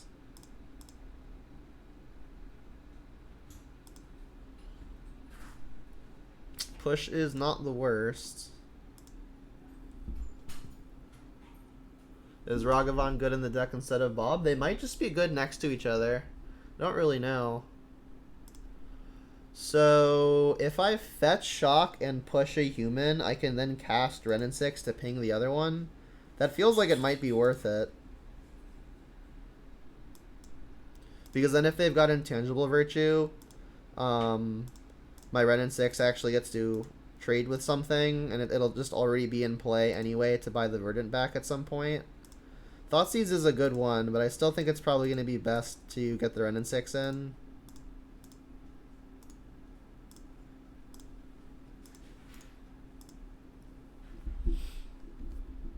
There's the Virtue. Just float a mana and pass? I don't get it. We drew a Bob. Bob's good. So now I get to Thoughtseize, get back Verdant, get a Swamp. Yeah, this is shaping up. Hold a 5, not too shabby. I'm definitely gonna try to keep my life total as high as possible. So pretty much only basics, I think. So they've got Polymorph, Leyline of the Meek. Leyline of the Meek says creatures get +1/+1. Given that they've got double Polymorph, I think I'm just gonna take that Leyline, right? Where's my mute button?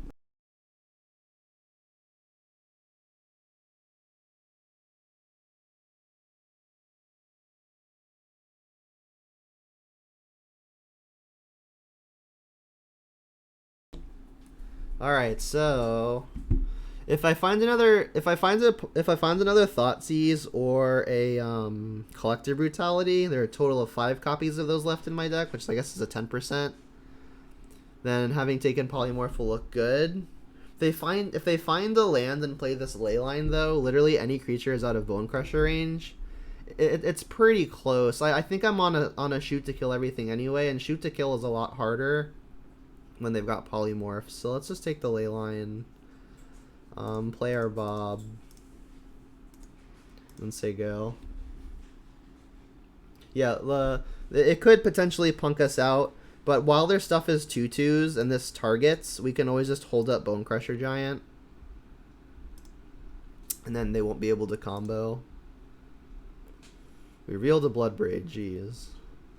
Alright, well, I guess we're in danger of dying to ourselves, but our clock is so strong that it kind of feels like that won't even be the case. I'll return this land first and then play the mountain, because if we find Collective Brutality, I can escalate it discarding the land as opposed to one of my good spells.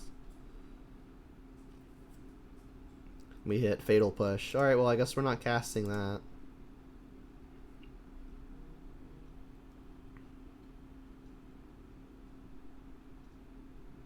I don't really know all of the cards by name yet, Dante Thorn. I know what Ragavan is, and Ragavan seems like it could be quite good.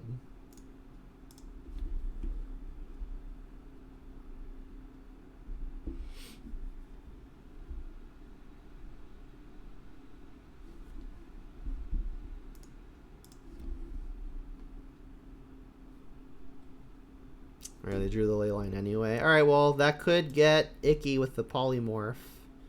Reveal Liliana. That could be a way that we avoid getting polymorphed. But I think I'm just going to deploy Bloodbraid here and apply maximum pressure. Let's actually go downstairs with the Renin 6, because if I hit another copy of Renin 6, I'm going to want to cast it. We hit Goyf. Goyf's good. Alright, and then I guess I'll just play any land. Attack for 8. Get you dead in next turn. So I think we got the W here. Short of a Supreme Verdict, which I doubt, or a Supreme Verdict effect, I think we're pretty much just good to go. Alright, we're 3-0. Again, the Modern Horizons 2 cards have just come out, so this is likely to be one of the last leagues that I play with this list, which has treated me very, very well. So starting 3-0 is a pretty nice little send-off. We do not have a fetch land to combo with Renin 6, but we've got Inquisition into double card advantage engine. That feels pretty hard to resist. And given no fetch land and the fact that we can maybe take the thing that would disrupt our Bob, I'll probably just lead on the Bob. Unless we see a hand of multiple ways to deal with it.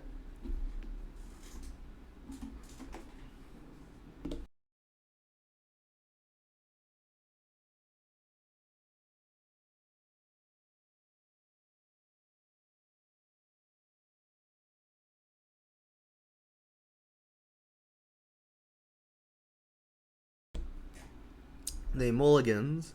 Oh, it's whatchamacallit. Yawgmoth Combo. So all of these cards are going to be pretty annoying. I think I'm probably taking either the thing that costs 1 or 2. Messenger is going to be annoying, but I think simply punching a hole in the opponent's curve is going to be best. So let's take the Yawgmoth. But I'm really not excited to play out this opponent's deck here. I think this matchup is not great. I think I've played it only 3 or 4 times, but I've lost pretty handily every time. Alright, Bob time. And then what am I looking for here? There's not a lot main deck wise. And I'm about to eat dinner, so let me know if you guys can hear me eating, and I'll just like learn to mute it.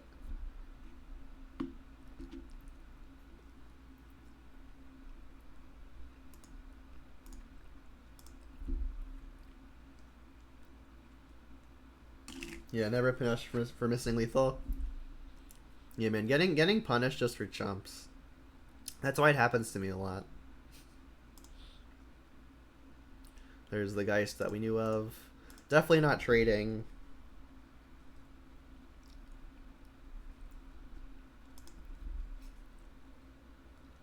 Alright. So I think our start to the climb is, I was gonna say a Goyf, because that can actually get in front of these things pretty well. So it's already a 3/4. That's chunky enough. So we get to deploy that. And then we ain't blocking with Bob, so that means we're attacking.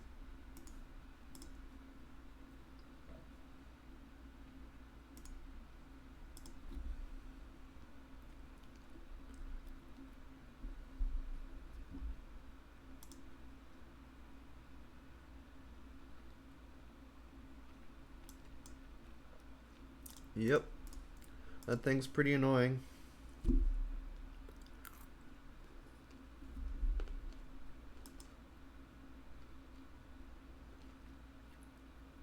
Inquisition's not the worst. We found a fetch to finally combo with. I guess we'll just lead there, get some info. Wow. So their hand's pretty good. I guess we take the evolution. That more easily gets the Yawgmoth.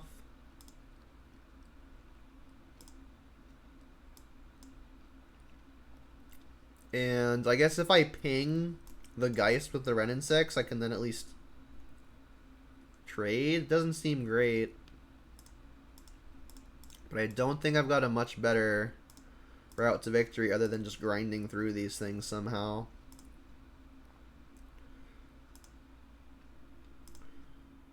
I'll still attack. If you want to block, I'm happy with that. If you want to attack both into me, I'll trade for the first half of one of them.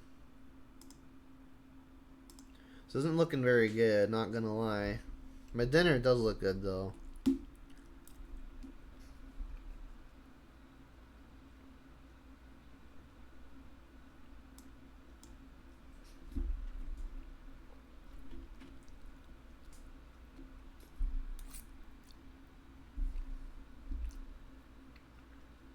Yeah, I do believe this matchup's pretty horrendous.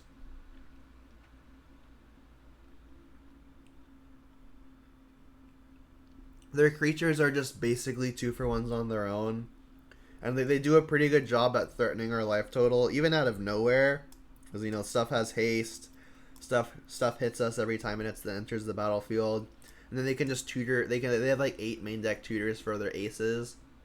And their best ace kills our stuff while drawing them cards. I mean, it feels like a pretty bad matchup. I have yet to win it, but that might just be me doing something wrong.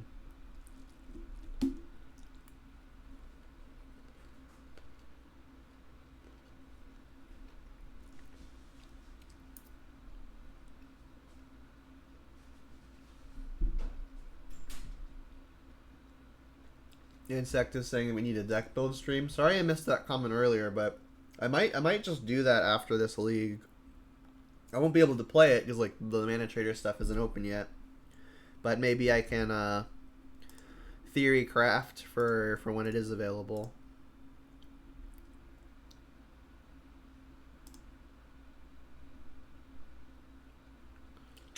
More lands not gonna help.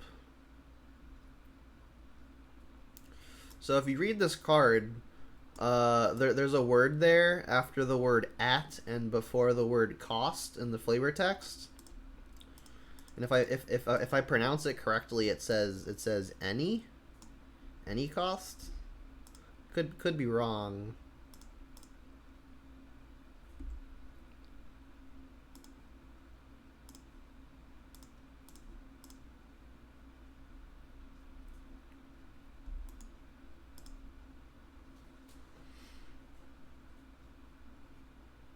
Yeah, I'm not winning this game by not drawing cards.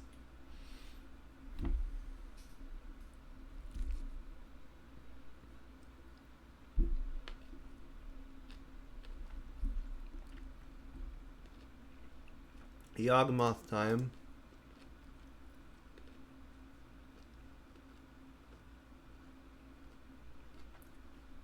Apatra. Oh, that's right, I guess I can't Yawgmoth. Which is why I took the cord. Or you could just draw it. I guess that makes sense.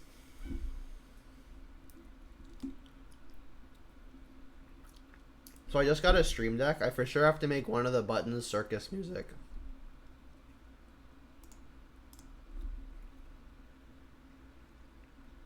Okay, they have lethal on board. They don't even have to bother with killing my creatures because they have the messenger.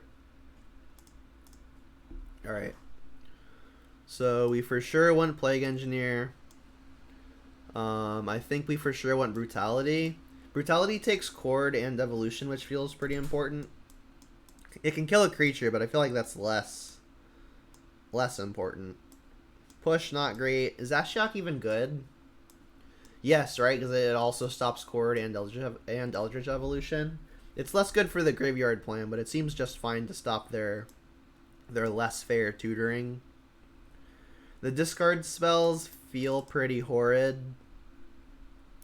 But I guess Thoughtseize takes Yawgmoth, so I'll keep that one.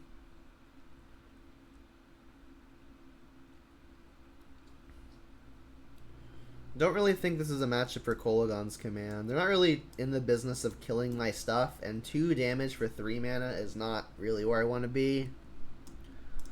We need 5 more cuts as is. I guess Terminate kills Yawgmoth, so I'm probably keeping that. I mean, most of these cards just seem fine. I guess of the cards, Liliana is the least impressive. Because, like, we just have them sacrifice a creature and it undies, or whatever the word is. And I kind of want to also take out a Lightning Bolt. Because, like, this 1-for-1 game just can't be the way that I win. I mean, that said, I still want to be able to kill their stuff if I need to. So this seems fine.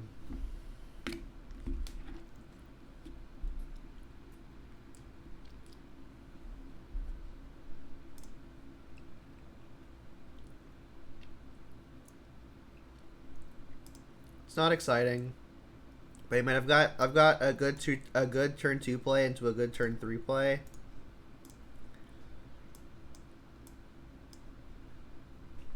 I just hope they don't have a 1-mana creature, and they don't. Cool. They could have Veil of Summer. Ooh. Renin 6 is nice, and we've even got the Forgotten Cave, as opposed to needing to cycle Peatland, which we also have.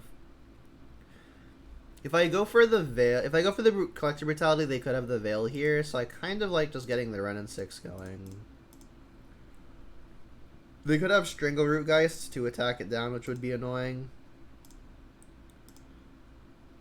But that's going to happen no matter what, because Brutality doesn't hit it.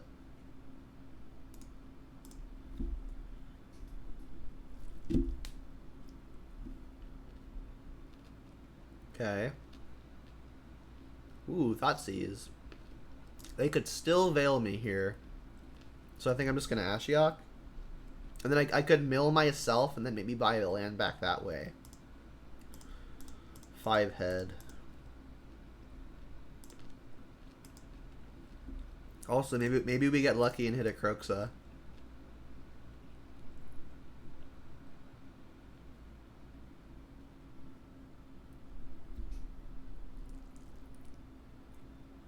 Haha, we targeted ourselves.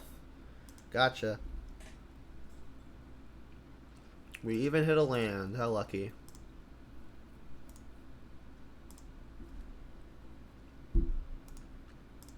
But our Bobs.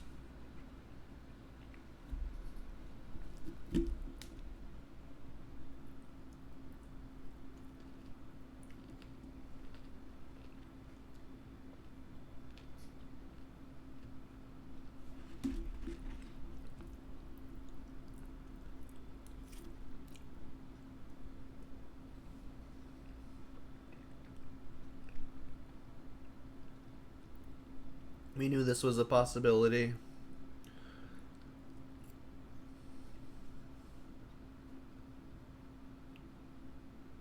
Boo.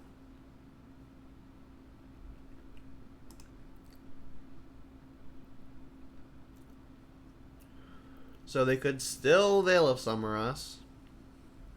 I guess I just lead on Thoughtseize and see how far that gets us. Them decaying the Ashiok could very easily mean they're trying to Eldritch Evolution or Chord. I mean, them having Decay and double Veils is going to be hard to compete with no matter what. I guess I'll cycle now so I can buy it back. And then if I want to fetch to terminate, I'll use this because I can fetch basic Swamp. More lands, not ideal.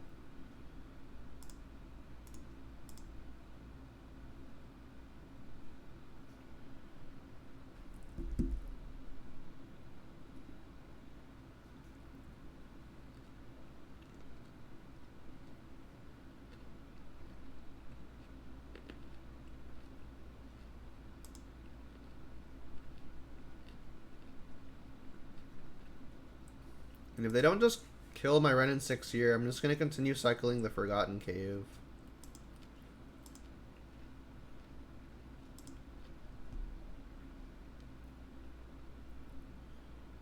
So they can chord for 3 as is, right? Because they can make a mana and tap it for chording. Oh, the new card. This card seems so cool.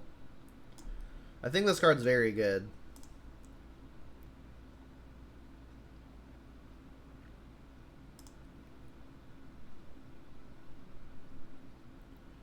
It made a pest. Yep. Well, we don't really have a good way to pressure that. Alright, let's get a tomb.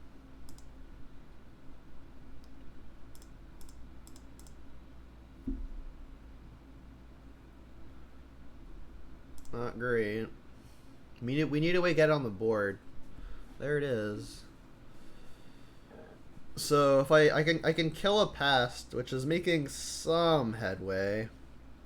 I guess I could just Thoughtseize first and get some information that way. I can still Goyf and Brutality if I decide I need to. You got Veil number 3? They don't. Oof. They have kind of everything though. I guess I need to. Wow. I can't really beat this hand, right? I need to take Chord. I need to take the push, and I need to play the Goyf. But that still just leaves them with the Yawgmoth. I guess what I could do is take the push. I could Brutality Escalated. And then I'll have the Terminate for the Yawgmoth at some point. They only have, I guess they have 2 persist creatures, so I can't let them untap with Yawgmoth unless they plan on killing one of their undying things. So I guess this is taking Yawgmoth. Kinda has to, right? And if I deploy a Goyf, they just push it. But if I don't take the Chord, they just chord for a they just chord for anything. So I could ping this and then Brutality the second half, so at least if they just top deck Yawgmoth, I don't immediately die. I kind of feel like I have to do that.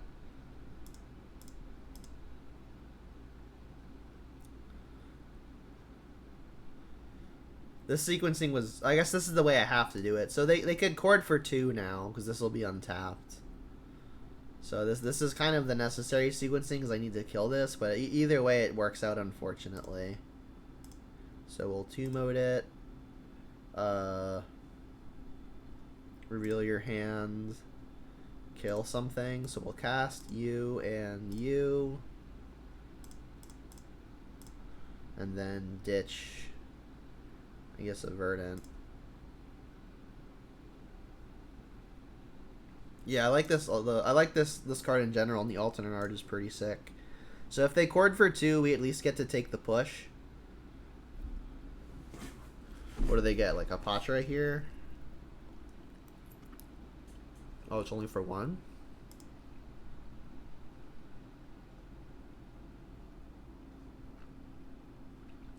They get Goose. Okay. Maybe a misclick? I don't quite get it. So we still get to take the thing. And now we play a Goyf, which we're aware that they could just use this to kill because this card's great. So they're gonna leave us on nothing. Right, they could sack pest, kill this, attack this down. Yeah, this card's really, really good. Lots of people in the Jund and this black-green X groups online were saying this card was not great, but that it was fine and would deserve testing. But I think this card, like, just seems absolutely absurd in the right shell. Maybe not even in the right shell, just maybe even just on its own. It's not quite Oko busted, but it's very good. There goes our thing. Makes sense. Don't know if it's still the case, but I know MTGO had a problem with the roots chording for 2 at certain counters for the longest time. I think the thing is you have to activate the ability of this first, and then it's fine as far as I'm aware. So if I activate this, I can no longer both terminate and Renin 6. But I'm kind of drawing to a way to kill this Grist anyway. So I kind of feel like I have to just go for the draw. I could Renin 6 first, cycle the Forgotten Cave, but then I don't actually have red mana. So if I wanna draw to something like a Bolt, I think I have to lead on this. I need to kill this Grist. Didn't hit it. Well, I guess now we can buy back the Forgotten Cave anyway, because if we find the Bolt, we could shock. So red, green. Could just kill an insect, but that doesn't feel great. So Forgotten Cave. And we'll do this now because if I miss, then I can just play the Stomping Ground tapped, but if I hit, I'll want to shock it.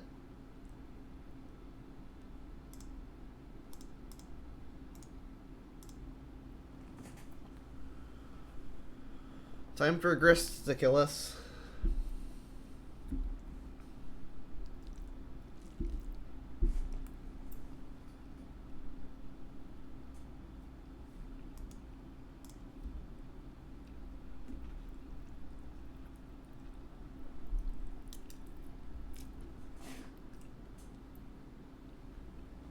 And please let me know if you can hear me eating, because I know it's disgusting.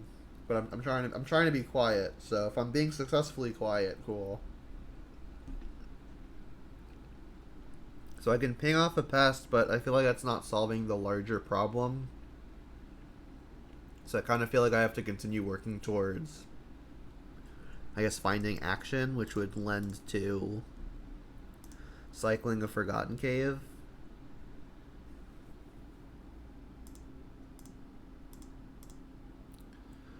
Bolt.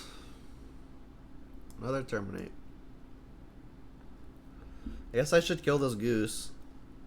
Goose doesn't attack, but it does gain a bunch of life. Should I use another mode? Don't think I have to.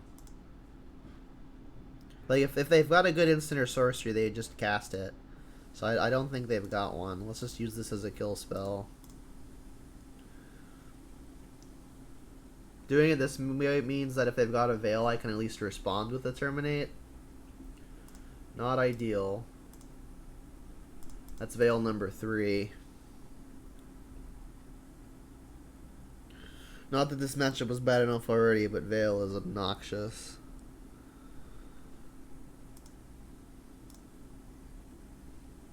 So, Goose down. They untap with 3 cards, 3 creatures, 3 food, and a Grist on 3.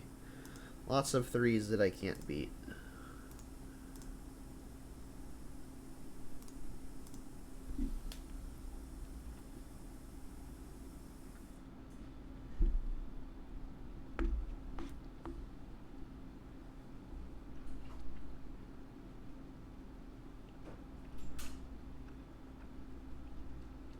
I haven't conceded because I'm still reasonably alive to a Plague Engineer, but this will pretty much seal the deal. More redraws. Alright, yeah, I'll pack it in now. Grist was good. It was by no means the thing that killed me there, but it certainly did not make it easy. 3-1, still a pretty good record. Guess I can take this moment to thank everyone for tuning in tonight. We've got a pretty decent crowd, which I certainly appreciate. If you're not already following or subscribed to my YouTube channel, all of my content gets uploaded and posted there. So if this is the kind of stuff you like to watch and like to watch a lot of, this is league number 96, which means there are 95 other leagues already posted on my YouTube channel. So this is the kind of thing you like, definitely head over there. You can find the name of said YouTube channel below my image, or you can find the link to it on my Twitch page. If you're on desktop, you can just scroll down and you should be able to find it.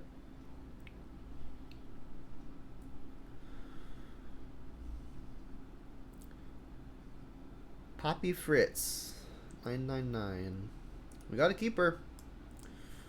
We've got our classic 2014 hand, ready to get paired up versus our Splinter Twin opponent in round 5 of Modern League.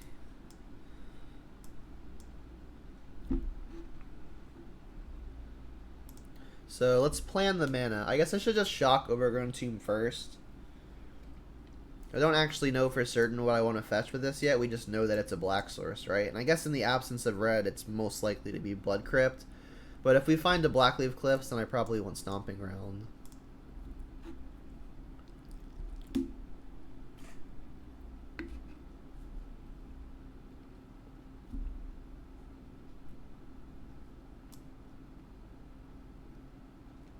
Oh, is this that new Titania deck? I know Aspiring Spike was brewing with Titania. You sacrifice lands to make 5/3s. Could be cool.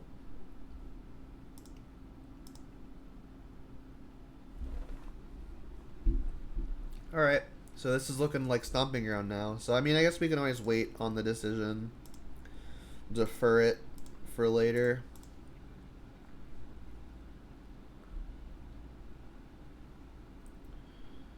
They've got Hatching Plans, Galvanic Blast, and Claws of Gix. That's just this card, right? Yeah. So these are pretty bad in multiple. So this is when it's put into a graveyard from the battlefield, draw 3, and this is just Metalcraft, deal 4.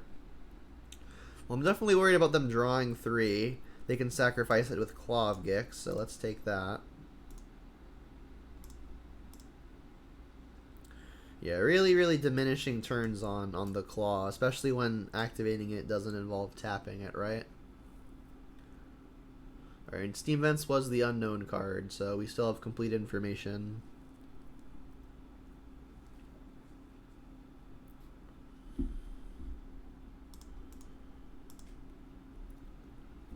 Wonder why they didn't just play out other Claw last time. Maybe they were wondering if, like, we were going to make them discard a card of their choice so they can then just discard the Claw.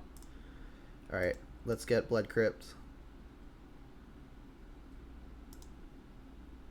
Deploy a Tarmogoyf, #1. Not in the Galvanic Blast range. And then since they've got enchantment, even if they had an instant, this will be at 4 or 5. So this is actually just never getting blasted. That's a good feeling.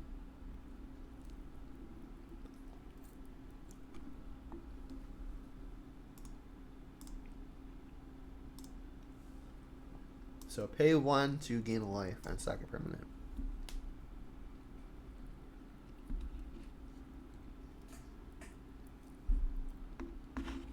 So Blood Moon deck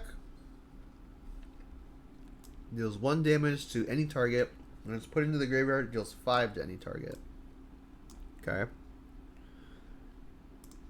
So they've got a Galvanic Blast, but I think I just want to apply maximum pressure of my own. I guess this is a 4. This is a 5. I could just Liliana Plus, which also just seems fine. I mean, yeah, let's do that. Liliana trading for basically 3 points here. 3 because it's 4 minus the 1 that I have to pay. I'll just ditch redundant Liliana. I may need the Bolt to steal a race, and I don't really think that Liliana is ever going to be in danger, short of them drawing another Galvanic Blast and blasting it. But if they're doing that, like, I feel pretty good.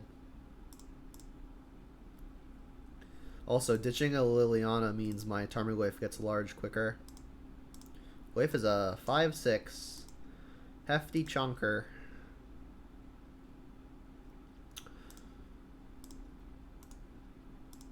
So feeling good about this game. Opponent's got something sweet going on, though.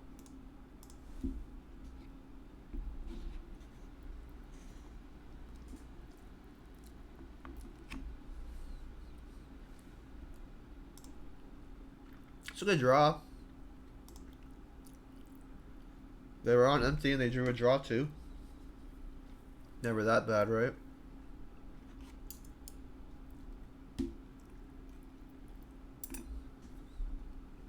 Crack the Earth that can be played until end of turn, which is each player sacrifices a permanent. I guess they can deal 5, but Goyf is too big.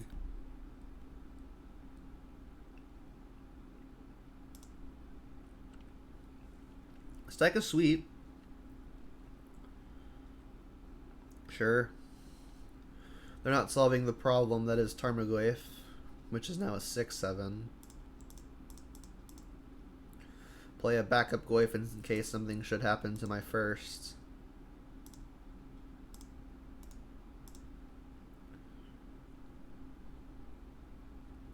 So I don't know what could happen here, but I'm feeling pretty good. They could gain some amount of life by sacrificing the Klavgix. I guess they could gain 3, go to 10, but we still just kill them with an attack. They've got some cool synergies going on.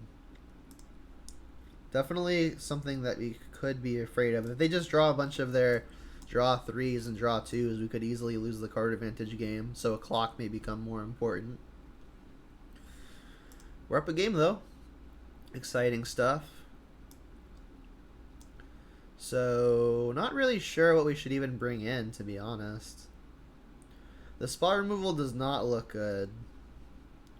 Our land tape doesn't really look that good. Maybe this is a matchup where we should be wary of Blood Moon. If that's the case, maybe we Wildfire to get ourselves out from it. It's interesting. Honestly, none of our sideboard cards look particularly interesting versus this opponent. Not even the Brutality, because a lot of their synergy cards are not instants or sorceries. I guess Pillage probably good for hitting artifacts, right? That one does seem good. I'll try to take out the spot removal that doesn't go to face. So along those lines, I guess Wildfire is kind of free in that it's just better than something else. And I guess they could have something graveyard related, we just haven't seen it yet. So maybe Spell Bomb is just fine, and worst case it's a cantrip. Sure. Until we have more information, this is probably fine.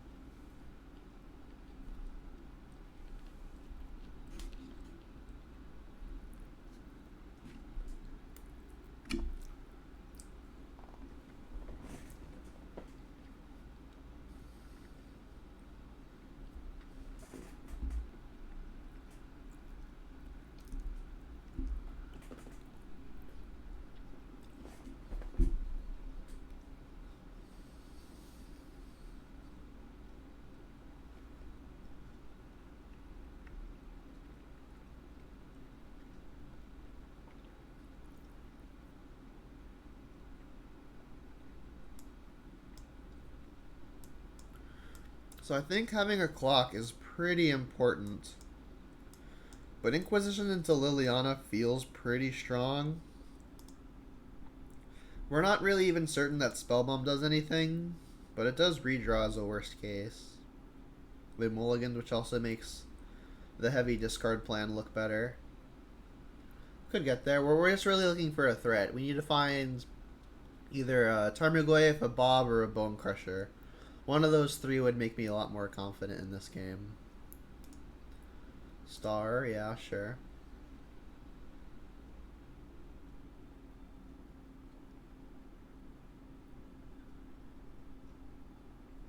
It is a 0 mana indestructible. That's all it does.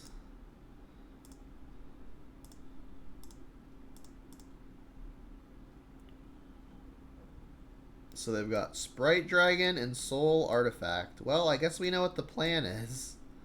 We have to take the Ensoul. We could always Liliana Edict it, but we can also just bolt the Sprite Dragon.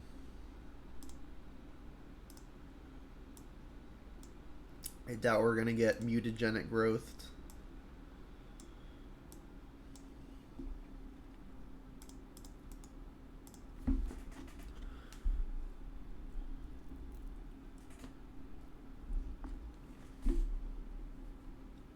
Alright, that's all they got.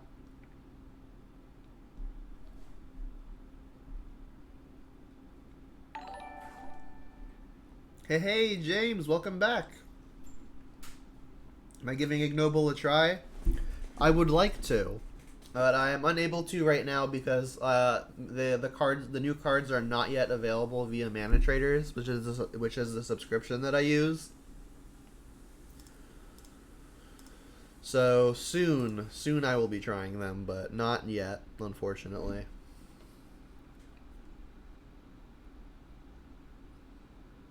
I'm going to do this now because if I wait, the opponent could sacrifice it and gain a life.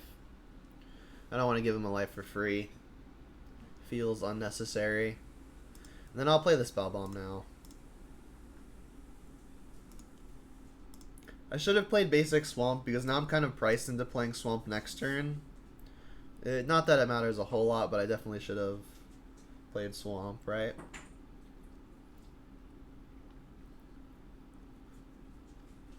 You know, the important thing now is the board is clear, so if they ever end up with one creature, Liliana can take care of it. So they're just doming me for 5. Okay. Also, I think playing Spellbomb is pretty important because the opponent could play that card that makes us each sacrifice the permanent. I don't want to sacrifice the land when they've got things like Star. It's basically just 1 mana Stone Rain. So I think having Spellbomb in play to insulate versus that is pretty important. Croaks is a good find, but I think I still want to get Liliana down. They are Hellbent, so maybe this is not as great as I'm hoping. But I am going to plus, because I do want to feed the yard to make Croaks a good, I think. Let's not ditch the peatlands. Just say go. You pre-ordered them in Australia for $300 for a playset. Slightly expensive. At least I'm still playing Bolt. Yeah, still playing Bolt. My heart won't stop. Yeah, $300 is pretty expensive for a playset of anything. So hopefully it's as good as the price suggests, so you don't lose a little money. And again, Iteration's a pretty good draw for the top for the opponent here. I guess they had 2 looks at it, including Star.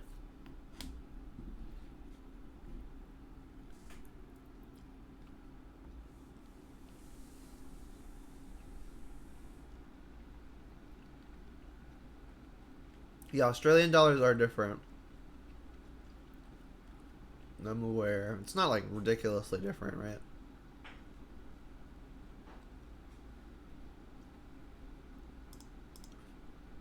So they've got 1 card in hand, and that's it. So I do want to plus this Liliana. I guess I do that first. If the opponent has a spell, Croaks actually gets to hit him for 3. So plus first.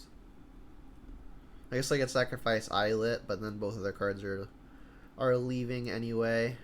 Just ditch this. Take 3. Yes.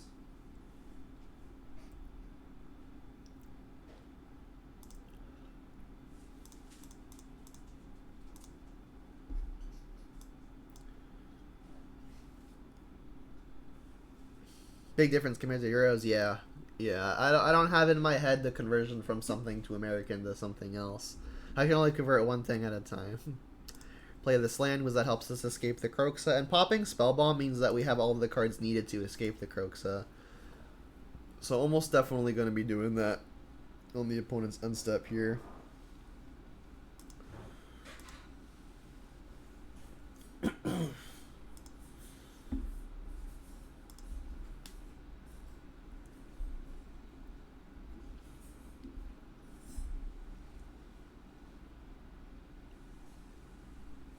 Star, yep.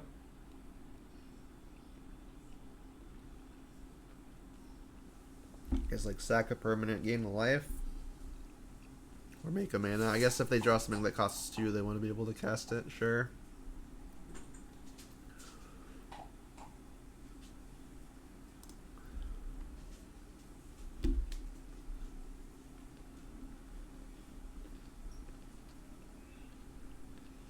Three.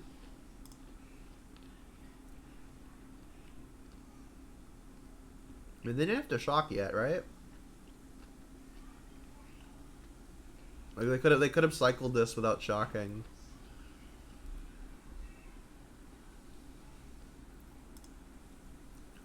It's possible I should have responded to this, so that way Artifact is in the yard after I exile everything. Because like, if Goyf ends up being a threat that I need, I should hope that they have some types in their yard.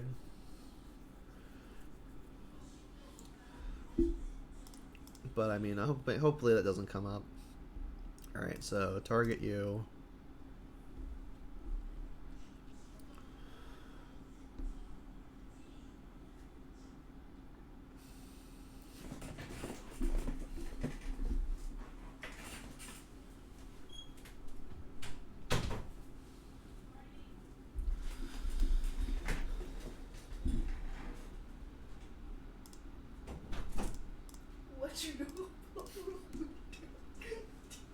so stupid. What? So you're so stupid. Why don't you tell chat what you just told me? What you know about rolling down in the deep? Not much. Alright, so plus Liliana first. So that way if they have something silly to deal with Croxa, they don't actually get to use it to deal with Croxa. I don't know, maybe Vapor Snag is a thing. Then I'll just ditch the Tomb, keep access to the Wildfire for whatever reason.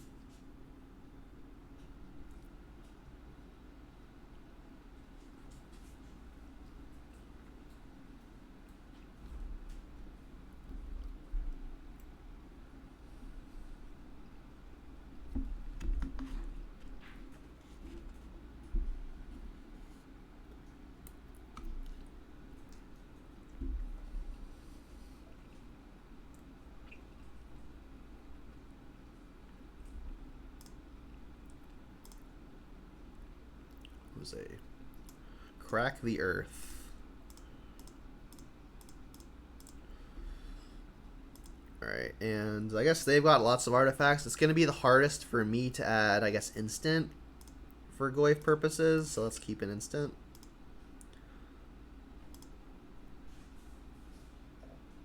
So you go to 6.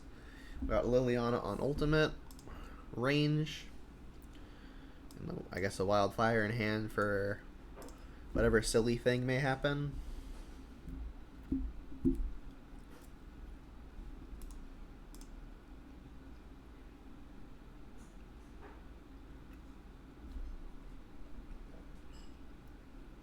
Alright. So we send this list off with the 4 and 1.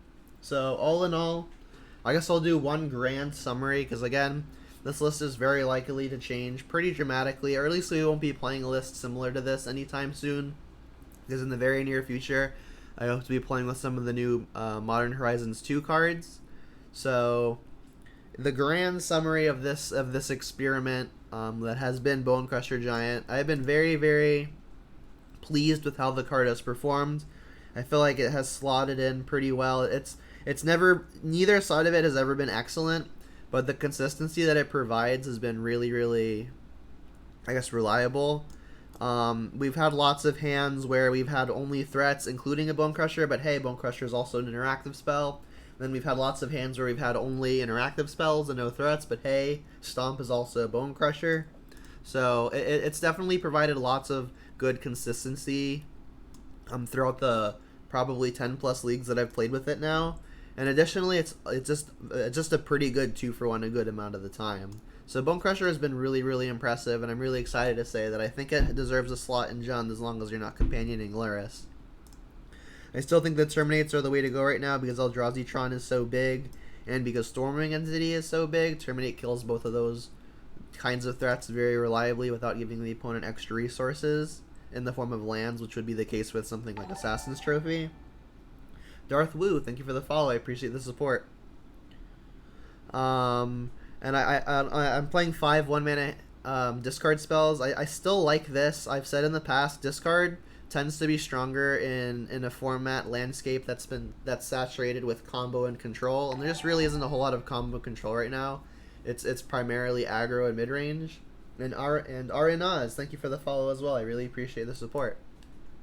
So since the format is so saturated with aggro and mid-range, I think since the discard is Horus, it's probably okay to just play fewer of them.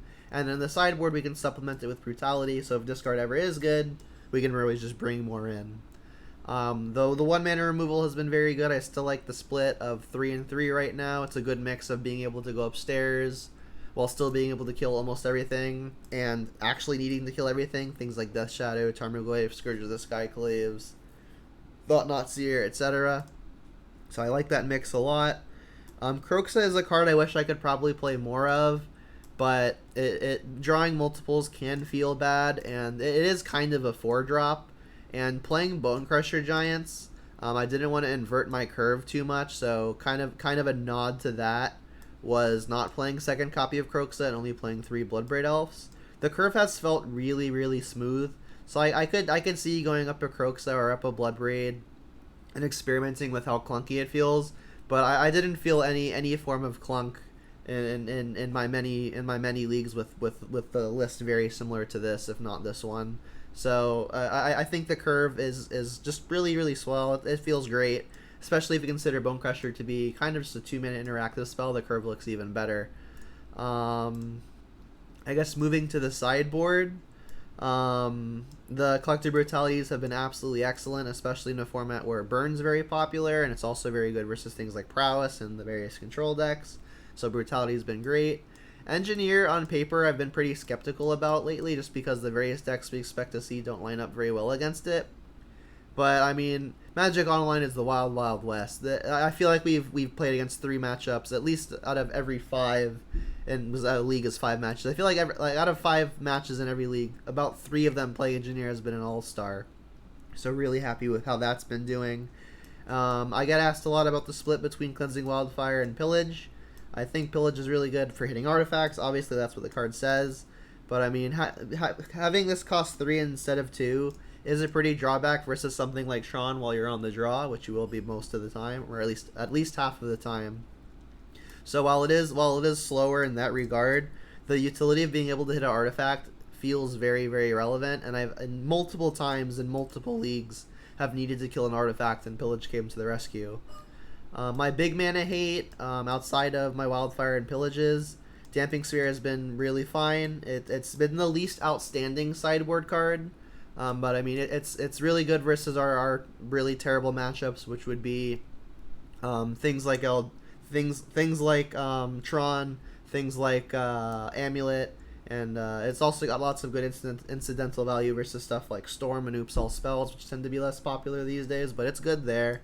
And Ashiok has been just fine too. There are various decks right now trying to search the library to do busted stuff, and also just being incidental Grave Hate on top of being Search Hate has felt really nice.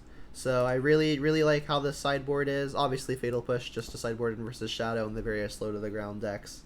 The sideboard has just been really smooth, and pretty much every league I've boarded in every card to great effect, with the exception of maybe Damping Sphere. Every league that I've played against Tron I've brought it in, but I haven't really brought it in versus much else.